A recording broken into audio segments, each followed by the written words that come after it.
दोस्तों कैसे हैं आप लोग। आशा करते हैं अच्छे होंगे और आपकी तैयारियां भी अच्छी चल रही होगी। दोस्तों आज से जो हम लोग है एनटीपीसी के प्रीवियस क्वेश्चन को हम लोग जो है देखेंगे। उसके साथ ही जो मैं सेट में मैं खुद से जो सेट दूंगा उसको जो है देखेंगे क्या मैंने गलती किया और क्या मुझसे सुधार होने चाहिए थे, कौन कौन से क्वेश्चन छोड़ने वाले थे, तो उसको मैं देखूंगा। ठीक है, तो आज पहला टेस्ट देखते हैं। पहला टेस्ट जो है 22 नवंबर को मैंने दिया था, बहुत दिनों के बाद। देखिए अक्टूबर में 13 अक्टूबर के बाद जो है पहला आइटम ये जो है नवंबर में पहली बार 22 नवंबर को दिया है मैंने प्रीवियस का सेट। तो इससे पहले 4-5 ही सेट दिए थे। ठीक है, तो चारों पाँचों सेट का देखिए नंबर। एक में यहाँ 55 ही आया था, बहुत दिनों के बाद दिया था, 1-2 साल के बाद, तो 55 ही आया था। उसके बाद 68 हुआ था, उसके बाद 64 हुआ था, उसके बाद 66 हुआ था, उसके बाद 75 हुआ था, उसके बाद 63 हुआ था, फिर 55 आ गया था। तो ये दोस्तों डे बाय डे चेंज होते रहता है। आपके मूड पे भी डिपेंड करता है, कब आप पूरा काम है तो उस अनुसार से जो है आपका मार्क भी बढ़ता है। ठीक है, तो चलिए दोस्तों आज जो है पहले टेस्ट से शुरू करते हैं। पहला टेस्ट का डिस्कशन शुरू करते हैं। डिस्कशन नहीं दोस्तों, हम जो टेस्ट मारे हैं उसको एनालाइज करते हैं। ठीक है, तो ये एनटीपीसी के प्रीवियस क्वेश्चन है। इसमें दोस्तों हम लोग जो है टोटल 164 सेट है। देखिए टोटल 164 सेट जो प्रीवियस ईयर के देखने वाले हैं। ठीक है, आज नहीं डेली एक एक करके देखेंगे। ठीक है, तो आज जो मैंने एक सेट मारा है, मतलब 2 दिन पहले जो 22 नवंबर को जो मारा है, उसको आज हम लोग देखने वाले हैं। उसका सॉल्यूशन कैसे किया मैंने और क्या उसमें गलती की है, कहाँ मेरे से सुधार हो सकता है। ठीक है, तो चलिए देखते हैं। तो यहाँ देखिए दोस्तों 22 नवंबर को मैंने ये अटैम्प्ट किया था। ये कब का एनटीपीसी का क्वेश्चन, ये एनटीपीसी का जो है 9 जनवरी 2021 शिफ्ट सेकंड शिफ्ट का है ये क्वेश्चन पेपर, और इसी को हम लोग देखने वाले टेक्स्ट बुक पे मैंने ये एग्जाम दिया था। तो इसमें देखिए दोस्तों 72.71 आया है, 72.71 आया है आउट ऑफ 100, और रैंक जो मेरा है 3319 है 15,000 में। ठीक है, एक्यूरेसी मेरा 85.56 है, परसेंटाइल है 78.2%। ठीक है, अटैम्प्ट मैंने 90 किए थे। ठीक है, उसमें 13 जो है गलत हुआ है। आगे देखते हैं क्या है इसमें और सब। इसमें देखिए मेरा जो है वीक पोर्शन कौन से है। वीक में है बायोलॉजी में, उसके बाद इकोनॉमिक्स में, प्रसिद्ध स्थान में, त्रिकोणमिति में, उसके बाद प्रसिद्ध व्यक्तित्व में। तो ये सभी मेरे वीक चैप्टर हैं। ठीक है, उसके बाद अगला देखते हैं स्ट्रॉन्ग चैप्टर में। देखते हैं सीरीज सरलीकरण समरूपता, ये 3 है दोस्तों। उसके बाद अवर्गीकृत अध्याय में सभी ये सभी सही हुए हैं। ठीक है, तो इन सब का जो है ठीक है, मतलब एक यहाँ लाभानी में गलती हुई है। उसके बाद आधुनिक भारतीय राष्ट्रीय आंदोलन में गलती हुई है। उसके बाद रक्षा क्षेत्र में पहली बीजगणित, ये सभी में भी गलती हुई है, सबों में भी। तो चलिए देखते हैं। पहला प्रश्न है दोस्तों, पी क्यू से लंबा है, आर एस से लंबा है और एस क्यू से लंबा है, लेकिन पी से छोटा है आर पी। तो यहाँ एक एक करके देखते हैं। पी क्यू से लंबा है, जो लंबा है दोस्तों हम उसको ऊपर लिखते हैं। पी जो है क्यू से लंबा है, क्यू को नीचे लिखे। फिर जो कह रहा है आर एस से लंबा है, आर जो है एस से लंबा है। ठीक है, आर को ऊपर लिखे, एस को नीचे लिखे। उसके बाद एस क्यू से लंबा है, एस जो है क्यू से लंबा है, तो एस का स्थान यहाँ आ जाएगा इसमें। एस क्यू से लंबा है, उसके बाद लेकिन पी से छोटा है, तो पी से छोटा है। ठीक है, एकदम एग्जैक्ट पॉइंट पे है। उसके बाद और क्या कह रहा है, पी आर से छोटा है। पी जो है ये जो है इससे छोटा है, तो मतलब आर ऑटोमेटिकली ऊपर चला जाएगा। तो आर तो ये अरेंज हो गया है, 4 लेटर था, 4 अरेंज हो गया है। तो अब क्या कह रहा है इसमें, आंसर क्या मांग रहा है, सबसे लंबा कौन सा है। तो सबसे लंबा दोस्तों यहाँ आर है, सबसे ऊपर है, तो सबसे लंबा आर है। ठीक है, देखते हैं आंसर क्या है, तो आर है। अगला प्रश्न देखते हैं दोस्तों। अगला प्रश्न है 48,000 रुपये की राशि को 2 भाइयों अनिल और आदित्य के बीच 11:13 में बांटा गया है। आदित्य का हिस्सा क्या है। ठीक है, तो टोटल दोस्तों देखिए 11:1 है अनिल, उसके बाद 1 है आदित्य। ठीक है, अनिल का हिस्सा कितना है 11 और आदित्य का हिस्सा कितना है, और टोटल मिला के कितना हो जाएगा दोस्तों 24, और 24 का वैल्यू कितना है 48,000। ठीक है, 48,000 है तो 1 का वैल्यू कितना हो जाएगा 2,000। ठीक है, तो अब इसमें किसका मांगा जा रहा है, आदित्य का हिस्सा। आदित्य का हिस्सा कितना है 13, तो 13 को गुना करेंगे 2,000 से, तो कितना आएगा 26,000 आंसर होगा। 26,000 किस में है, ऑप्शन जो है ए में ही। ऑप्शन आप ध्यान से देखिएगा, 2600 भी कहीं कहीं रहता है, तो आप गलती नहीं मार्क कर दीजिएगा। तो 26,000 यहाँ ऑप्शन ए में है, तो ये ऑप्शन सही है। अगला प्रश्न देखते हैं। अगला प्रश्न है दोस्तों, sine theta minus cos theta is equal to 0। तो दोस्तों ये कब है, प्रथम चतुर्थांश में कह रहा था। प्रथम चतुर्थांश में जो है साइन थीटा और कोस थीटा का माइनस जो है कब 0 होगा, जब दोनों थीटा का वैल्यू समान होगा। तो थीटा का वैल्यू कहाँ समान होता है, तो 45 डिग्री पे, आप लोगों को पता होगा। और साइन थीटा और कोस थीटा का वैल्यू 45 डिग्री पे कितना होता है 1/√2, ये भी पता होगा आप लोगों को। तो अब आगे देखिए इक्वेशन क्या है, sine cube theta minus 3 cos cube theta. तो sine cube theta minus 3 cos cube theta, तो साइन का वैल्यू जो है कितना है 1/√2 का होल क्यूब हो गया, प्लस हो गया 3 कोस क्यूब का क्या हो जाएगा 1/√2 का होल क्यूब। ठीक है, तो अब इसको सॉल्यूशन इसका जो करेंगे तो क्या आएगा 1/2√2 आएगा, प्लस हो जाएगा 3/2√2। ठीक है, इसका एलसीएम 2√2 हो जाएगा। ऊपर में कितना हो जाएगा 4/2√2, तो यहाँ 2 से कट जाएगा। फिर यहाँ परिमेय करेंगे इसका, ऊपर भी √2 से गुना करेंगे तो कितना हो जाएगा, ऊपर जो हो जाएगा 2√2, यहाँ नीचे 2 हो जाएगा, तो ये दोनों से कट जाएगा 2, तो कितना आएगा आंसर √2। तो चलिए देखते हैं इसका आंसर क्या है, √2 है। ठीक है, अगला प्रश्न देखते हैं दोस्तों। भद्रा वन्यजीव अभयारण्य किस राज्य में है दोस्तों, भद्रा वन्यजीव अभयारण्य किस राज्य में है, तो दोस्तों ये जो है कर्नाटक में है। ठीक है, तो कर्नाटक में है ये भद्रा वन्यजीव अभयारण्य। ठीक है, इसका कुछ पॉइंट देख लेते हैं दोस्तों, थोड़ा बड़ा कर लेते हैं। तो कर्नाटक की राजधानी दोस्तों कहाँ है, कर्नाटक की राजधानी बंगलोर है। उसके बाद राष्ट्रीय उद्यान यहाँ पे कौन कौन से हैं, अंसी राष्ट्रीय उद्यान, बांदीपुर राष्ट्रीय उद्यान, बनेरघट्टा राष्ट्रीय उद्यान, कुद्रेमुख राष्ट्रीय उद्यान, नागरहोल राष्ट्रीय उद्यान, ये सभी जो दोस्तों कर्नाटक में है। राष्ट्रीय उद्यान तो इंपॉर्टेंट है, ये सभी याद रखिएगा। राज्य पशु क्या है कर्नाटक का, तो एशियाई हाथी। राज्य पक्षी क्या है, तो भारतीय रोलर। कर्नाटक का राज्य पक्षी क्या है, भारतीय रोलर। राज्य वृक्ष क्या है, भारतीय चंदन। और राजफूल क्या है, कमल, क्रैप जैस्मिन। तो दोस्तों यहाँ देखते हैं भद्रा वन्यजीव अभयारण्य के बारे में कुछ दिया हुआ है। भद्रा वन्यजीव अभयारण्य जो है दोस्तों एक संरक्षित क्षेत्र और प्रोजेक्ट टाइगर के हिस्से के रूप में बाघ अभयारण्य है, ठीक है। तो ये प्रोजेक्ट टाइगर का एक हिस्सा है, ठीक है। तो इसलिए ये इंपॉर्टेंट है, इसलिए यहाँ से पूछा भी गया क्वेश्चन। और यहाँ दिया हुआ भद्रावती शहर से कितनी दूरी, तो ये सब उतना इंपॉर्टेंट नहीं है। अगला देखते हैं दोस्तों, अगला देखते हैं राज्य के पशु के बारे में। तो किस राज्य के, कौन से राज्य के पशु है? केरल का राज्य के पशु हाथी है, पंजाब का राज्य के पशु कृष्ण मृग और बिहार का दोस्तों गौर है। तो याद रखिएगा। अगला प्रश्न देखते हैं। अगला प्रश्न है, एक राशि 5% के साधारण ब्याज पर 2 वर्ष बाद इतना रुपया हो जाता है, कितना रुपया? 26,400। तो दोस्तों इसको ऐसे कैलकुलेट करिएगा, 2 वर्ष में कितना हो जाएगा, उसको इंटरेस्ट कितना मिलेगा? 5% एक वर्ष में मिलता है, तो 2 वर्ष में कितना मिलेगा? तो 10% मूलधन का, तो 10% मिलेगा। 10% यानी वृद्धि हुई, तो 10% की वृद्धि हुई तो 10 रुपया का जो चीज़ है वो कितना हो गया? 11 रुपया हो गया, ठीक है। तो और 11 का वैल्यू कितना है? तो 11 की वैल्यू कितना दिया हुआ है? 26,400। तो इसको 1 का वैल्यू करेंगे, 10 का वैल्यू निकालेंगे तो क्या हो जाएगा? 11 से डिवाइड करके 10 से गुना करेंगे, तो 11 से यहाँ डिवाइड करेंगे 2 4 यहाँ, तो 2400 हो गया। उसको 10 से गुना करेंगे तो कितना हो जाएगा आंसर? 24,000 मूलधन हो जाएगा, ठीक है। 24,000 ऑप्शन में है कहीं? यहाँ देखिए दोस्तों, आप लोग हड़बड़ी में जो है 2400 नहीं मार दीजिएगा, 24,000 आया है, ठीक है। 24,000 ऑप्शन होगा। अगला प्रश्न देखते हैं। अगला यहाँ इजी है, ग्रुपिंग से है, ठीक है। यहाँ जो ये रीजनिंग का प्रश्न है, पैक हो गया, फिर से वहाँ जाते हैं। चलिए दोस्तों, यहाँ है जी हो गया, एच हो गया, आई हो गया, तो उसके बाद जे आएगा। तो ऑप्शन एक बार देख लेते हैं। जे सिर्फ एक ही ऑप्शन में है, तो यहाँ एक ही देखने के साथ ही आपका बन जाना चाहिए। तो जे सिर्फ एक ऑप्शन में है तो क्या होना चाहिए? यहाँ देखिए मेरा 11 सेकंड में बना है, तो आप भी 11 सेकंड में बनाइए, ठीक है। 11 सेकंड से कम भी आप लग सकता है। तो ऑप्शन को देखते हैं, ये मारने वाला था। अगला प्रश्न देखते हैं। 1973 में भारत में बाघों के व्यवहार्य आबादी को बनाए रखने के लिए भारत सरकार का एक योजना है। कौन सा योजना है दोस्तों? तो प्रोजेक्ट टाइगर लॉन्च किया गया था 1973 में। तो इसका आंसर दोस्तों प्रोजेक्ट टाइगर होगा, ठीक है। इसके बारे में देखते हैं दोस्तों। हमारे राष्ट्रीय पशु बाघ के संरक्षण के लिए प्रोजेक्ट टाइगर जो दोस्तों 1973 में 9 टाइगर रिजर्व के साथ शुरू किया गया था। कितने टाइगर रिजर्व, ये भी इंपॉर्टेंट है। तो 9 टाइगर रिजर्व के साथ ये शुरू किया गया था, याद रखिएगा। और देखते हैं इसमें क्या क्या इंपॉर्टेंट पॉइंट है। तो कुछ टाइगर रिजर्व का नाम देखते हैं। टाइगर रिजर्व देखिए यहाँ कौन कौन से हैं। अरुणाचल प्रदेश में 3 टाइगर रिजर्व है। कौन कौन? नामदफा, कमलंग टाइगर रिजर्व और पक्के टाइगर रिजर्व। अरुणाचल प्रदेश में कौन कौन है? नामदफा, कमलंग और पक्के। उसके बाद असम में दोस्तों 3 टाइगर रिजर्व है। कौन कौन? मानस, नामेरी, औरंग टाइगर रिजर्व। मानस, नामेरी और औरंग टाइगर रिजर्व कहाँ है? असम में। असम में दोस्तों कुल जो है 7 वन्यजीव अभयारण्य अभी तक में है, तो ये भी याद रखिएगा। काजीरंगा में देखिए दोस्तों, काजीरंगा कहाँ है? असम में। काजीरंगा भी असम में ही है। तो दोस्तों 4 टाइगर रिजर्व है असम में। बिहार में एकमात्र है, कौन सा? वाल्मीकि, ठीक है। छत्तीसगढ़ में कौन सा? उदंती, सीता नदी, ठीक है। ये भी याद रखिएगा। अगला प्रश्न देखेंगे अब। अगला प्रश्न क्या है? अगला प्रश्न है, निम्नलिखित में से किसने स्वदेशी आंदोलन के माध्यम से औपनिवेशिक शासन के प्रति उदारवादी, कार्मिक और प्रेरक दृष्टिकोण की वकालत की थी? यानी उदारवादी कौन थे? सीधा ये क्वेश्चन को घुमा के पूछा गया। तो उदारवादी इनमें से कौन है? यहाँ देखिए, पाल हो गए, बाल हो गए और लाल हो गए। लाल बाल पाल जो दोस्तों थे, ये ग्राम दल से संबंधित थे, यानी कि उग्रवादी थे, उग्रवादी दल से संबंधित थे। तो उदारवादी कौन है? तो दोस्तों एक बच्चे गोपाल कृष्ण गोखले। तो चलिए देखते हैं इसका आंसर क्या है। तो गोपाल कृष्ण गोखले है, ठीक है। इसमें कुछ पॉइंट देख लेते हैं। गोपाल कृष्ण गोखले दोस्तों गोपाल कृष्ण गोखले एक महान समाज सुधारक और शिक्षाविद थे। 1905 में बनारस अधिवेशन में कांग्रेस के अध्यक्ष बने थे। ये इंपॉर्टेंट है। गोपाल कृष्ण गोखले कब कांग्रेस के अध्यक्ष बने थे? तो बनारस अधिवेशन में, ठीक है। उन्होंने भारतीय शिक्षा के विस्तार के लिए 1905 में सर्वेंट्स ऑफ इंडिया सोसाइटी की भी स्थापना की थी। 1905 में दोस्तों कांग्रेस के अध्यक्ष था और सर्वेंट्स ऑफ इंडिया सोसाइटी की स्थापना भी उन्होंने किए थे। कौन? तो गोपाल कृष्ण गोखले। अगला देखते हैं बाल गंगाधर तिलक के बारे में। तो बाल गंगाधर तिलक के बारे में यहाँ कहा गया, वह एक भारतीय राष्ट्रवादी स्वतंत्र कार्यकर्ता थे, जिन्होंने भारत की स्वतंत्रता के लिए लड़ाई लड़ी। अंग्रेज उन्हें भारतीय अशांति का जनक कहते थे, ठीक है। तो यहाँ याद रखिएगा, भारतीय अशांति के जनक किसको कहते थे? अंग्रेज बाल गंगाधर तिलक को। उसके बाद विपिन चंद्र और एक महात्मा गांधी भी उनको क्या कहते थे? महात्मा गांधी आधुनिक भारत का निर्माता कहे थे। तो ये दोनों उपनाम इनके इंपॉर्टेंट है, याद रखिएगा। बाल गंगाधर तिलक को अंग्रेज जो क्या कहते थे? भारतीय अशांति का जनक, और महात्मा गांधी क्या कहते थे? आधुनिक भारत का निर्माता। अगला पॉइंट देखते हैं विपिन चंद्रपाल के बारे में। विपिन चंद्रपाल एक भारतीय राष्ट्रवादी समाज सुधारक, स्वतंत्रता सेनानी थे। वो तो वह जो है श्री अरविंदो के साथ स्वदेशी आंदोलन के मुख्य वास्तुकारों में से एक थे। मतलब श्री अरविंदो के साथ जो है स्वदेशी आंदोलन में जो है शामिल हुए थे, ठीक है। या उनके जो है वास्तुकार, मतलब उसके रचयिता थे स्वदेशी आंदोलन के, ठीक है। अगला पॉइंट देखते हैं लाला लाजपत राय के बारे में। लाला लाजपत राय के बारे में क्या दिया गया? वह एक भारतीय राष्ट्रवादी समाज सुधारक, स्वतंत्रता सेनानी थे। उन्हें पंजाब केसरी की, यहाँ देखिए लाला लाजपत राय को पंजाब केसरी के उपनाम से जाना जाता है, ठीक है। ये भी याद रखिए। 1894 में दोस्तों पंजाब नेशनल बैंक की नींव से भी वो जुड़े थे, यानी पंजाब नेशनल बैंक की स्थापना से भी वो जुड़े थे। कौन? तो लाला लाजपत राय, ठीक है। अगला प्रश्न देखते हैं। अगला प्रश्न है दोस्तों, इसका प्रश्न कहा गया, हाँ प्रश्न आ गया।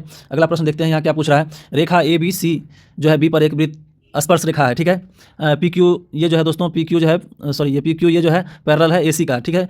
QBC जो है QBC ये पूरा एंगल जो है 70 डिग्री है। PBQ मांग रहा है, PBQ ये एंगल मांगा जा रहा है हमसे, ठीक है। तो ये क्या होगा?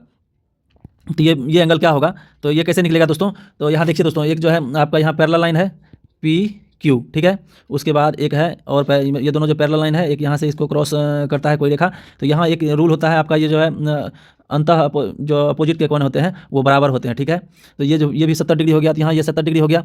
अब देखिए दोस्तों, ये पैरेलल है, ठीक है। इसका कोई ना कोई केंद्र होगा, तो ये है दोस्तों एक वृत्त का जीवा, ठीक है। ये स्पर्श बिंदु, तो केंद्र से दोस्तों स्पर्श बिंदु पर भी लंब होता है मिलाने पर, और जीवा पर भी लंब होता है, ठीक है। तो जीवा पर लंब होता है, तो यहाँ देखिए, यहाँ ये लंब डालेंगे इस पर, तो ये 90 डिग्री हो जाएगा। तो और ये जो दोनों पैरेलल लिखा है PQ और AC, तो इसको तो ये भी तो दो भाग, मतलब ये मिलाता है, मतलब काटता है समांतर रेखा को, तो इसका अपोजिट एंगल भी तो क्या हो जाएंगे 90 डिग्री, ठीक है। अपोजिट एंगल अगर 90 डिग्री हो गए, ठीक है, तो ये कितना बचा, ये भी 90 डिग्री हो जाएंगे। एक सरल रेखा में 90 डिग्री का कोण बनता है 180 डिग्री, ठीक है। तब इसको हम लोग सर्वांगसम करेंगे। सर्वांगसम में यहाँ हम कोई त्रिभुज का APQ भी है ना, तो इसको मान लेंगे हम E मान लेते हैं इस पॉइंट को। तो अब देखिए दोस्तों, यहाँ कौन कौन बराबर है, कौन जो है PEB कितना हो जाएगा, ये कौन कितना है 90 डिग्री निकाले हैं। उसके बाद क्या हो जाएगा QEB बराबर कौन सा कौन होगा, यहाँ यहीं लिख देते हैं दोस्तों, कौन QEB ये बराबर हो जाएंगे, कितना हो जाएंगे बराबर 90 डिग्री। उसके बाद देखिए दोस्तों, ये जो होता है, एक चीज़ और आप पढ़े होंगे, केंद्र से जो जीवा पर लंब डाला जाता है वो क्या करते हैं, जीवा को दो बराबर भागों में बांटते हैं, यानी कि EP बराबर EQ होगा, ठीक है। उसके बाद और क्या होगा, ये जो रेखा है EB जो है, EB दोनों EB में कॉमन है, तो देखिए यहाँ क्या हो गया, साइड बराबर हो गए, साइड बराबर हो गए, यहाँ क्या हो गया, एंगल बराबर हो गए। तो SAS कॉन्ग्रुएंसी से है दोस्तों, ये दोनों त्रिभुज जो है बराबर हो गए, मतलब सर्वांगसम है। सर्वांगसम है तो इसका मतलब क्या, ये कोण और ये कोण बराबर हो जाएंगे, ये कोण भी ये कोण के बराबर हो जाएंगे, ठीक है। तो ये कितना हो जाएगा 70 डिग्री हो जाएगा, तो 70 कितना हो गया 140, तो ये इसका कोण कितना हो जाएगा, तो 40 बच गया, ठीक है। 40 बच गया, यहाँ 70 है, यहाँ 40 हो गया, ठीक है। तो हमसे कौन कौन मांग रहा है, PBQ, तो यही तो मांग रहा है दोस्तों। तो 70 40 यहाँ 40 बन गया, तो 40 देखते हैं आंसर है कि नहीं। PBQ देख लेते हैं एक बार, फिर से गलत ना हो जाए, PBQ, तो ये एंगल मांग रहा है यहाँ। तो ये कितना निकला था 40 डिग्री, तो देखते हैं ऑप्शन 40 डिग्री आता है कि नहीं आंसर। तो हाँ 40 डिग्री है, ठीक है। अगला प्रश्न देखते हैं दोस्तों, ये प्रश्न लंबा है तो इसको ऐसे आपको पढ़ते हैं, बड़ा जूम करने में कट जाता है, तो आपको पढ़ के दिखाते हैं। राज्यपाल ने एक निश्चित राशि को 10% प्रति वर्ष साधारण ब्याज पर 1.5 वर्षों के लिए जो है उधार लिया।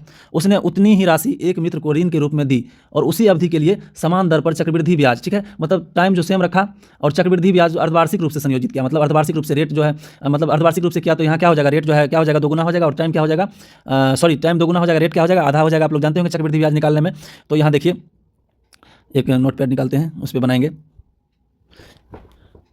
तो यहाँ देखिए दोस्तों, कह रहा है राज्यपाल ने एक निश्चित राशि 10% प्रति वर्ष के हिसाब से लिए। तो यहाँ देखिए दर कितना है 5%, तो 10% है, तो दर कितना हो जाएगा, अर्धवार्षिक हो जाएगा, तो 5% हो जाएगा। टाइम कितना है, टाइम इक्वल्स टू है 1.5 वर्ष के बराबर, तो इसको टाइम 3 वर्ष हो जाएगा, मतलब दोगुना हो जाएगा, टाइम 3 वर्ष हो जाएगा।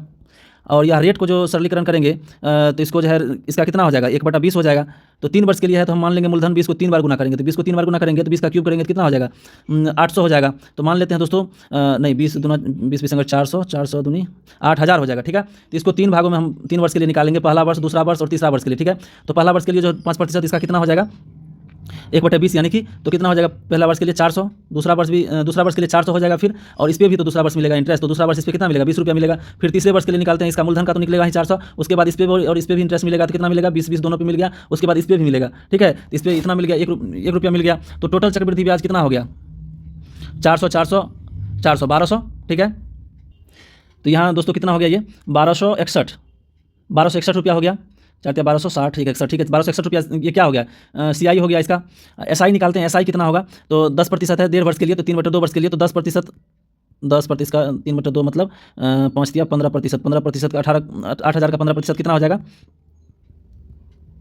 15/100, 100 से काट देंगे तो कितना हो जाएगा 15/20 से, ठीक है। तो 1200 हो जाएगा। SI सिंपल इंटरेस्ट 1200 हो गया, और CI जो है 1261 रुपया, यानी कि अंतर कितना है 61, लेकिन अंतर कितना बता रहा है यहाँ 305 रुपया के बराबर। तो 305 रुपया 61 का कितना गुना है, 61 5 गुना है, तो यहाँ मूलधन हम कितना माने 8000 माने, तो 8000 का 5 गुना मूलधन होगा, तो 8000 का 5 गुना कितना हो जाएगा 40,000 आंसर हो जाएगा। 40,000 किस में ऑप्शन है, तो ऑप्शन बी में जो है 40,000 है, तो देखिए 40,000 आंसर आया। अगला प्रश्न देखते हैं दोस्तों, 150 किलोग्राम को, ये है दोस्तों अगला प्रश्न है, 1.5 kg को जो है 1.5 kg के केक को 10 लड़कों के बीच समान रूप से बांटा गया, प्रत्येक लड़के को कितना केक मिलेगा। तो 1.5 kg को जो है समान रूप से बांटा, तो प्रत्येक लड़के को कितना 10 लड़कों में बांटेगा, तो कितना मिलेगा। तो 1.5 kg को हम जो है ग्राम में बदलेंगे, तो 1.5 को 1000 से गुना करेंगे, 1 kg में 1000 ग्राम होता है, ठीक है। तो ये कितना हो जाएगा 1500 ग्राम हो जाएगा, और 10 लड़कों में बांटना है तो कितना हो जाएगा 150, तो इसका आंसर 150 होगा। तो चलिए अगला प्रश्न देखते हैं। अगला प्रश्न है, इस ब्रह्मांड में कुछ निम्नलिखित सामग्रियों से बना है, वैज्ञानिक ने इसे क्या नाम दिया है। तो दोस्तों मैटर आप लोग पढ़े होंगे, 6ठा 7वां 8वां में मैटर बार बार यूज हुआ होगा पदार्थ, मैटर इसको कहा है, ठीक है। मैटर कहा जाता है खगोलीय पिंड को, अन्य नाम खगोलीय पिंड का मैटर है। अगला देखते हैं प्रश्न दोस्तों, संयुक्त राज्य अमेरिका में कौन सा राज्य कभी रूसी भूमि था। यहाँ देखिए ये मेरा गलत हुआ है आंसर दोस्तों, ये मुझे पता नहीं था, फिर भी ये तुक्का मारा था, तो फिर ये गलत हो गया। तो इसका आंसर दोस्तों है अलास्का, ठीक है, इसका आंसर अलास्का है। तो चलिए एक बार मैप पे देखते हैं अलास्का है कहाँ आखिर, ठीक है। तो यहाँ देख रहे हैं दोस्तों, ये अलास्का है, और रसिया देखिए यहाँ तक फैला हुआ है, ये अलास्का यहाँ से है, ये सभी अलास्का है, और रसिया ये कभी जो है रसिया का क्षेत्र था, ठीक है, जो अभी वर्तमान में अमेरिका। अगला प्रश्न देखते हैं, अगला प्रश्न है सरल करें। सरलीकरण है। सरलीकरण में यहाँ दोस्तों एक चीज़ ध्यान रखिएगा, यहाँ आप ऑप्शन एक बार जरूर देखिएगा। ऑप्शन में यहाँ दशमलव के बाद 3 अंक है, यहाँ 2 अंक है, यहाँ 2 अंक है, यहाँ 2 अंक है, और यहाँ देखिए ऑप्शन में 3 अंक है, ये क्वेश्चन में 3 अंक है, तो 3 अंक दशमलव में होना चाहिए जोड़ने के बाद। तो ऑप्शन से तो ये डायरेक्ट क्लियरली पता चल रहा है कि बी होना चाहिए, तो इसको आंख बंद करके बी मारना है, ठीक है। तो चलिए देखते हैं बी है या नहीं। तो इसलिए ऑप्शन बार बार देखना जरूरी है दोस्तों आपको लोगों को। रीजनिंग में और जो मैथ में कभी कभी ऑप्शन से आसानी से बन जाता है, जिसमें ज़्यादा टाइम लगने वाला तो उसमें आसानी से बन जाएगा। तो देखिए यहाँ बी आंसर है, क्योंकि ये क्लियरली आपको पता चल गया ऑप्शन से ही। अगला प्रश्न देखते हैं दोस्तों। अगला प्रश्न है किस गुरु के निमंत्रण पर सूफी संत हजरत मियाँ मीर ने अमृतसर में स्वर्ण मंदिर हरमंदिर साहिब की आधारशिला रखी? तो हरमंदिर साहिब की आधारशिला किसने रखे दोस्तों? तो गुरु जो है अर्जुन देव रखे थे, ठीक है। तो इसका देखते हैं आंसर क्या है, गुरु अर्जुन देव ही है, ठीक है। तो चलिए कुछ इसके बारे में इंपॉर्टेंट फैक्ट देखते हैं दोस्तों, क्या दिया हुआ है गुरु अर्जुन देव के बारे में है दोस्तों। गुरु अर्जुन देव सिख धर्म में शहीद हुए 2 गुरुओं में से पहले थे। मतलब गुरु अर्जुन देव जो सिख के 2 गुरु शहीद हुए हैं, तो उनमें पहला जो कौन है, गुरु अर्जुन देव है, ठीक है। कुल 10 गुरुओं में से वे 5वें थे, ये भी याद रखिएगा, 5वें नंबर के हैं। उसके बाद उन्होंने आदि ग्रंथ रामक्सी ग्रंथ के पहले आधिकारिक संस्करण को संकलित किया। आदि ग्रंथ किसने संकलित किया, ये भी याद रखिएगा। ये जो है पहला जो है क्या कहते हैं शहीद थे सिख के। उसके बाद क्या है, आदि ग्रंथ के संकलन करता है। उसके बाद ये 5वें गुरु थे सिख के। ये 3 चीज़ हो गए आपको गुरु अर्जुन देव के बारे में। उसके बाद चौथे सिख गुरु ने शहर की स्थापना और एक पुल का निर्माण करने के बाद उन्होंने अमृतसर में दरबार साहिब का निर्माण किया, ठीक है। दरबार साहिब का भी अमृतसर में इन्होंने निर्माण किया गुरु अर्जुन देव ने। गुरु अर्जुन देव ने पिछले गुरुओं और अन्य संतों के भजनों को सिख ग्रंथ के रूप में पहले संस्करण आदि ग्रंथ में संकलित किया, ठीक है। आदि ग्रंथ आपको बता दिए हैं। हरमंदिर साहिब भी स्थापित किया, आदि ग्रंथ संकलित किया और इसे हरमंदिर साहिब में स्थापित किया, ठीक है। अगला देखते हैं कौन सा है, गुरु तेग बहादुर, ठीक है। गुरु तेग बहादुर जो दोस्तों सिख धर्म की स्थापना करने वाले 10 गुरुओं में से 9वें गुरु थे। गुरु तेग बहादुर जो 9वें गुरु थे, उसे औरंगजेब के आदेश के तहत डाला गया था, ठीक है। औरंगजेब द्वारा उसका जो है वध कर दिया गया था। वह जो है किस विद्वान, वह एक विद्वान, आध्यात्मिक विद्वान और एक कवि थे, जिनके 115 सूक्त श्री गुरु ग्रंथ साहिब गुरु ग्रंथ साहिब सिख धर्म के मुख्य ग्रंथों में शामिल है, यानी कि इसके 115 सूक्त हो गए कुछ, वो जो है गुरु ग्रंथ साहिब में शामिल है। अगला पॉइंट है गुरु हरराय। तो गुरु हरराय जो था दोस्तों, गुरु हरराय जो ये जो है 7वें नानक के रूप में पूजनीय थे। सिख धर्म के 10 गुरुओं में से 7वें गुरु थे, ठीक है। वह अपने दादा और छठे सिख नेता गुरु हरगोबिंद की मृत्यु के बाद 14 वर्ष की उम्र में, ये डेट उतना इंपॉर्टेंट, 3 मार्च 1644 को सिख नेता बन गए, ठीक है। गुरु हरगोबिंद के बारे में छठे नानक गुरु थे, मतलब यानी छठे गुरु थे सिख के। वे सिख धर्म के 10 गुरुओं में से छठे थे। तो चलिए दोस्तों एक बार देखते हैं 10 गुरुओं को, उनका क्रम क्या था, ठीक है। पहला तो आप लोगों को पता ही होगा, नानक थे, गुरु नानक। उसके बाद कौन थे, अंगद थे। उसके बाद कौन थे, अमरदास। उसके बाद कौन थे, रामदास, ठीक है। 4 गुरु हो गए, गुरु नानक, अंगद, अमरदास, रामदास। उसके बाद कौन थे, अर्जुन देव, ठीक है। 5वें गुरु कौन थे, अर्जुन देव। अब छठा कौन था, छठा देखिए आपको, हरगोबिंद, हरराय, हरकिशन। छठा हरगोबिंद, उसके बाद हरराय, उसके बाद हरकिशन, ठीक है। 3 तो एक लाइन से है, मतलब हरगोबिंद, हरराय, हरकिशन। उसके बाद तेग बहादुर, और 10वें और अंतिम गुरु कौन थे, गुरु गोविंद सिंह। तो छठा कौन हो गए, हरगोबिंद, हरराय, हरकिशन। उसके बाद हो गया तेग बहादुर, और अंतिम कौन हो गए दोस्तों, गुरु गोविंद सिंह, ठीक है, जिनका जन्म स्थान पटना में ये जो है पटना सिटी में पड़ता है, ठीक है। तो आप एक बार फिर से इसको दोहराते हैं। पहला गुरु कौन था, नानक, अंगद, अमरदास, रामदास, अर्जुन देव। नानक, अंगद, अमरदास, रामदास, अर्जुन देव। मेरे साथ रिपीट करिए, नानक, अंगद, अमरदास, रामदास, अर्जुन देव। उसके बाद हरगोबिंद, हरराय, हरकिशन, तेग बहादुर और गुरु गोविंद सिंह, ठीक है। तो 10 गुरुओं को आप लोग देख लिए। चलिए अगला प्रश्न देखते हैं। अगला प्रश्न क्या है, अगला प्रश्न है दिल्ली मेट्रो के पहले कॉरिडोर का उद्घाटन किसने किया? तो दोस्तों दिल्ली मेट्रो के पहले कॉरिडोर का उद्घाटन अटल बिहारी वाजपेयी के समय में हुआ। उस टाइम वो प्रधानमंत्री थे, अटल बिहारी वाजपेयी। तो चलिए देखते हैं इसका आंसर कौन है, अटल बिहारी वाजपेयी। दिल्ली मेट्रो की पहली लाइन रेड लाइन, ठीक है। पहली लाइन कौन सी थी, ये रेड लाइन, ये भी याद रखिएगा। और इसका जो उद्घाटन है 24 दिसंबर 2002 को भारत के तत्कालीन प्रधानमंत्री अटल बिहारी वाजपेयी ने किया था, ठीक है। अगला प्रश्न देखते हैं दोस्तों। और एक चीज़ याद रखिएगा, सबसे पहले कौन मेट्रो बना था, तो कलकत्ता मेट्रो, ठीक है। उसके बाद दिल्ली मेट्रो का निर्माण हुआ था, ठीक है। अगला प्रश्न देखते हैं दोस्तों। अगला प्रश्न यहाँ देखिए क्या है। अगला प्रश्न है 6, 12, 24, 48। यहाँ देखने से क्या पता चलता है, 2 का गुना किया गया है, 2 का गुना किया गया है, 2 गुना किया गया है। तो उसी तरह से 4, 8, 16, 32, तो उसी तरह से 3, 6, यहाँ 6 होगा आंसर। तो 6 देखते हैं, 6 आंसर है। अगला प्रश्न देखते हैं। 5 मीटर लंबी सीढ़ी दीवार के विपरीत झुकी हुई है और यह जो है दीवार पर 3 मीटर ऊंचे बिंदु पर पहुंची हुई है। यह सीढ़ी पैर को दीवार की ओर जो है, यहाँ एक बार अच्छे से पढ़ते हैं, देखिए दोस्तों क्या क्वेश्चन है। यहाँ टाइप पैड खोल लेते हैं, ठीक है, राइटिंग पैड। अब देखते हैं, 5 मीटर लंबा एक दीवार के विपरीत झुकी हुई है सीढ़ी, ठीक है। 5 मीटर लंबी सीढ़ी है कोई, ठीक है, दीवार के विपरीत झुकी हुई है। तो पहले एक दीवार बना लेते हैं, ठीक है। इस पर कोई सीढ़ी झुकी हुई है और इसकी लंबाई कितनी है, 5 मीटर। ये जो हो गया, धरती हो गया, 5 मीटर की सीढ़ी बना दिए। उसके बाद कह रहा है झुकी हुई है दीवार पर, यह दीवार पर 3 मीटर ऊंचे बिंदु तक पहुंची हुई है। तो यहाँ तक की जो ऊंचाई होगी क्या हो जाएगा, 3 मीटर हो गया। कह रहा है यह सीढ़ी को, यदि सीढ़ी के पैर को दीवार की ओर 2.6 मीटर, यानी कि पाथ जो है सीढ़ी का, इसको आगे करके कितना कर लिया गया है, 2.6 मीटर आगे किया गया, ठीक है। तो अगर इसको आगे करेंगे तो सीढ़ी का मुख भी तो ऊपर जाएगा। तो कह रहा है तो सीढ़ी का शीर्ष जो है दीवार पर ऊपर की ओर कितनी दूर तक खिसकता है। तो मान के चलिए हम सीढ़ी का पैर जो यहाँ कर दिए, और ये खिसक के चल गया यहाँ, ठीक है। तो सीढ़ी की लंबाई तो कांस्टेंट ही रहेगी, 50 ही रहेगा, 5 ही रहेगा, ठीक है। ये 2.6 मीटर इधर आ गया। तो अब इसको हम कैलकुलेट कैसे करेंगे दोस्तों, तो आपको फिगर समझ आ गया होगा। हमको निकालना क्या है, हाइट किसका, तो ये इसके बीच का निकालना है गैप, डिस्टेंस, ठीक है। तो चलिए पहले ये समकोण त्रिभुज में थ्योरम लगाते हैं, पाइथागोरस थ्योरम। तो क्या होता है, कर्ण के स्क्वायर माइनस ये लंब के स्क्वायर निकालेंगे तो आधार का स्क्वायर, ये टोटल आ जाएगा, ठीक है। तो टोटल आ जाएगा, तो 5 के स्क्वायर माइनस 3 का स्क्वायर करेंगे, ठीक है। 25 माइनस 9 जो होगा 16, तो कितना आ जाएगा 4। तो टोटल ये जो इतनी इसकी लंबाई क्या हो गई, पहले जो इसकी तो 4 मीटर हो गया, और इसमें जो 2.6 मीटर इधर खिसक गया, तो इधर कितना बचा 2.6, तो 1.4 मीटर इधर बच गया। तो इसका जो लंबाई हो गया 1.4 मीटर, ठीक है। अब देखिए आधार इसको मान लिए, ठीक है, और कर्ण इसको मान लिए। कर्ण तो सीढ़ी की लंबाई है, तो कर्ण के स्क्वायर में आधार के स्क्वायर निकालेंगे तो ये टोटल हाइट निकल जाएगा। तो ये टोटल हाइट निकल जाएगा, तो एक हाइट दिया होता है, घटा लेंगे तो निकल जाएगा। तो 5 का रूट अंडर 5 स्क्वायर माइनस 1.4 का स्क्वायर, ठीक है। तो कितना हो जाएगा, तो यहाँ हो जाएगा 25 माइनस 1.96, 25 में से घटाएंगे तो कितना आ जाएगा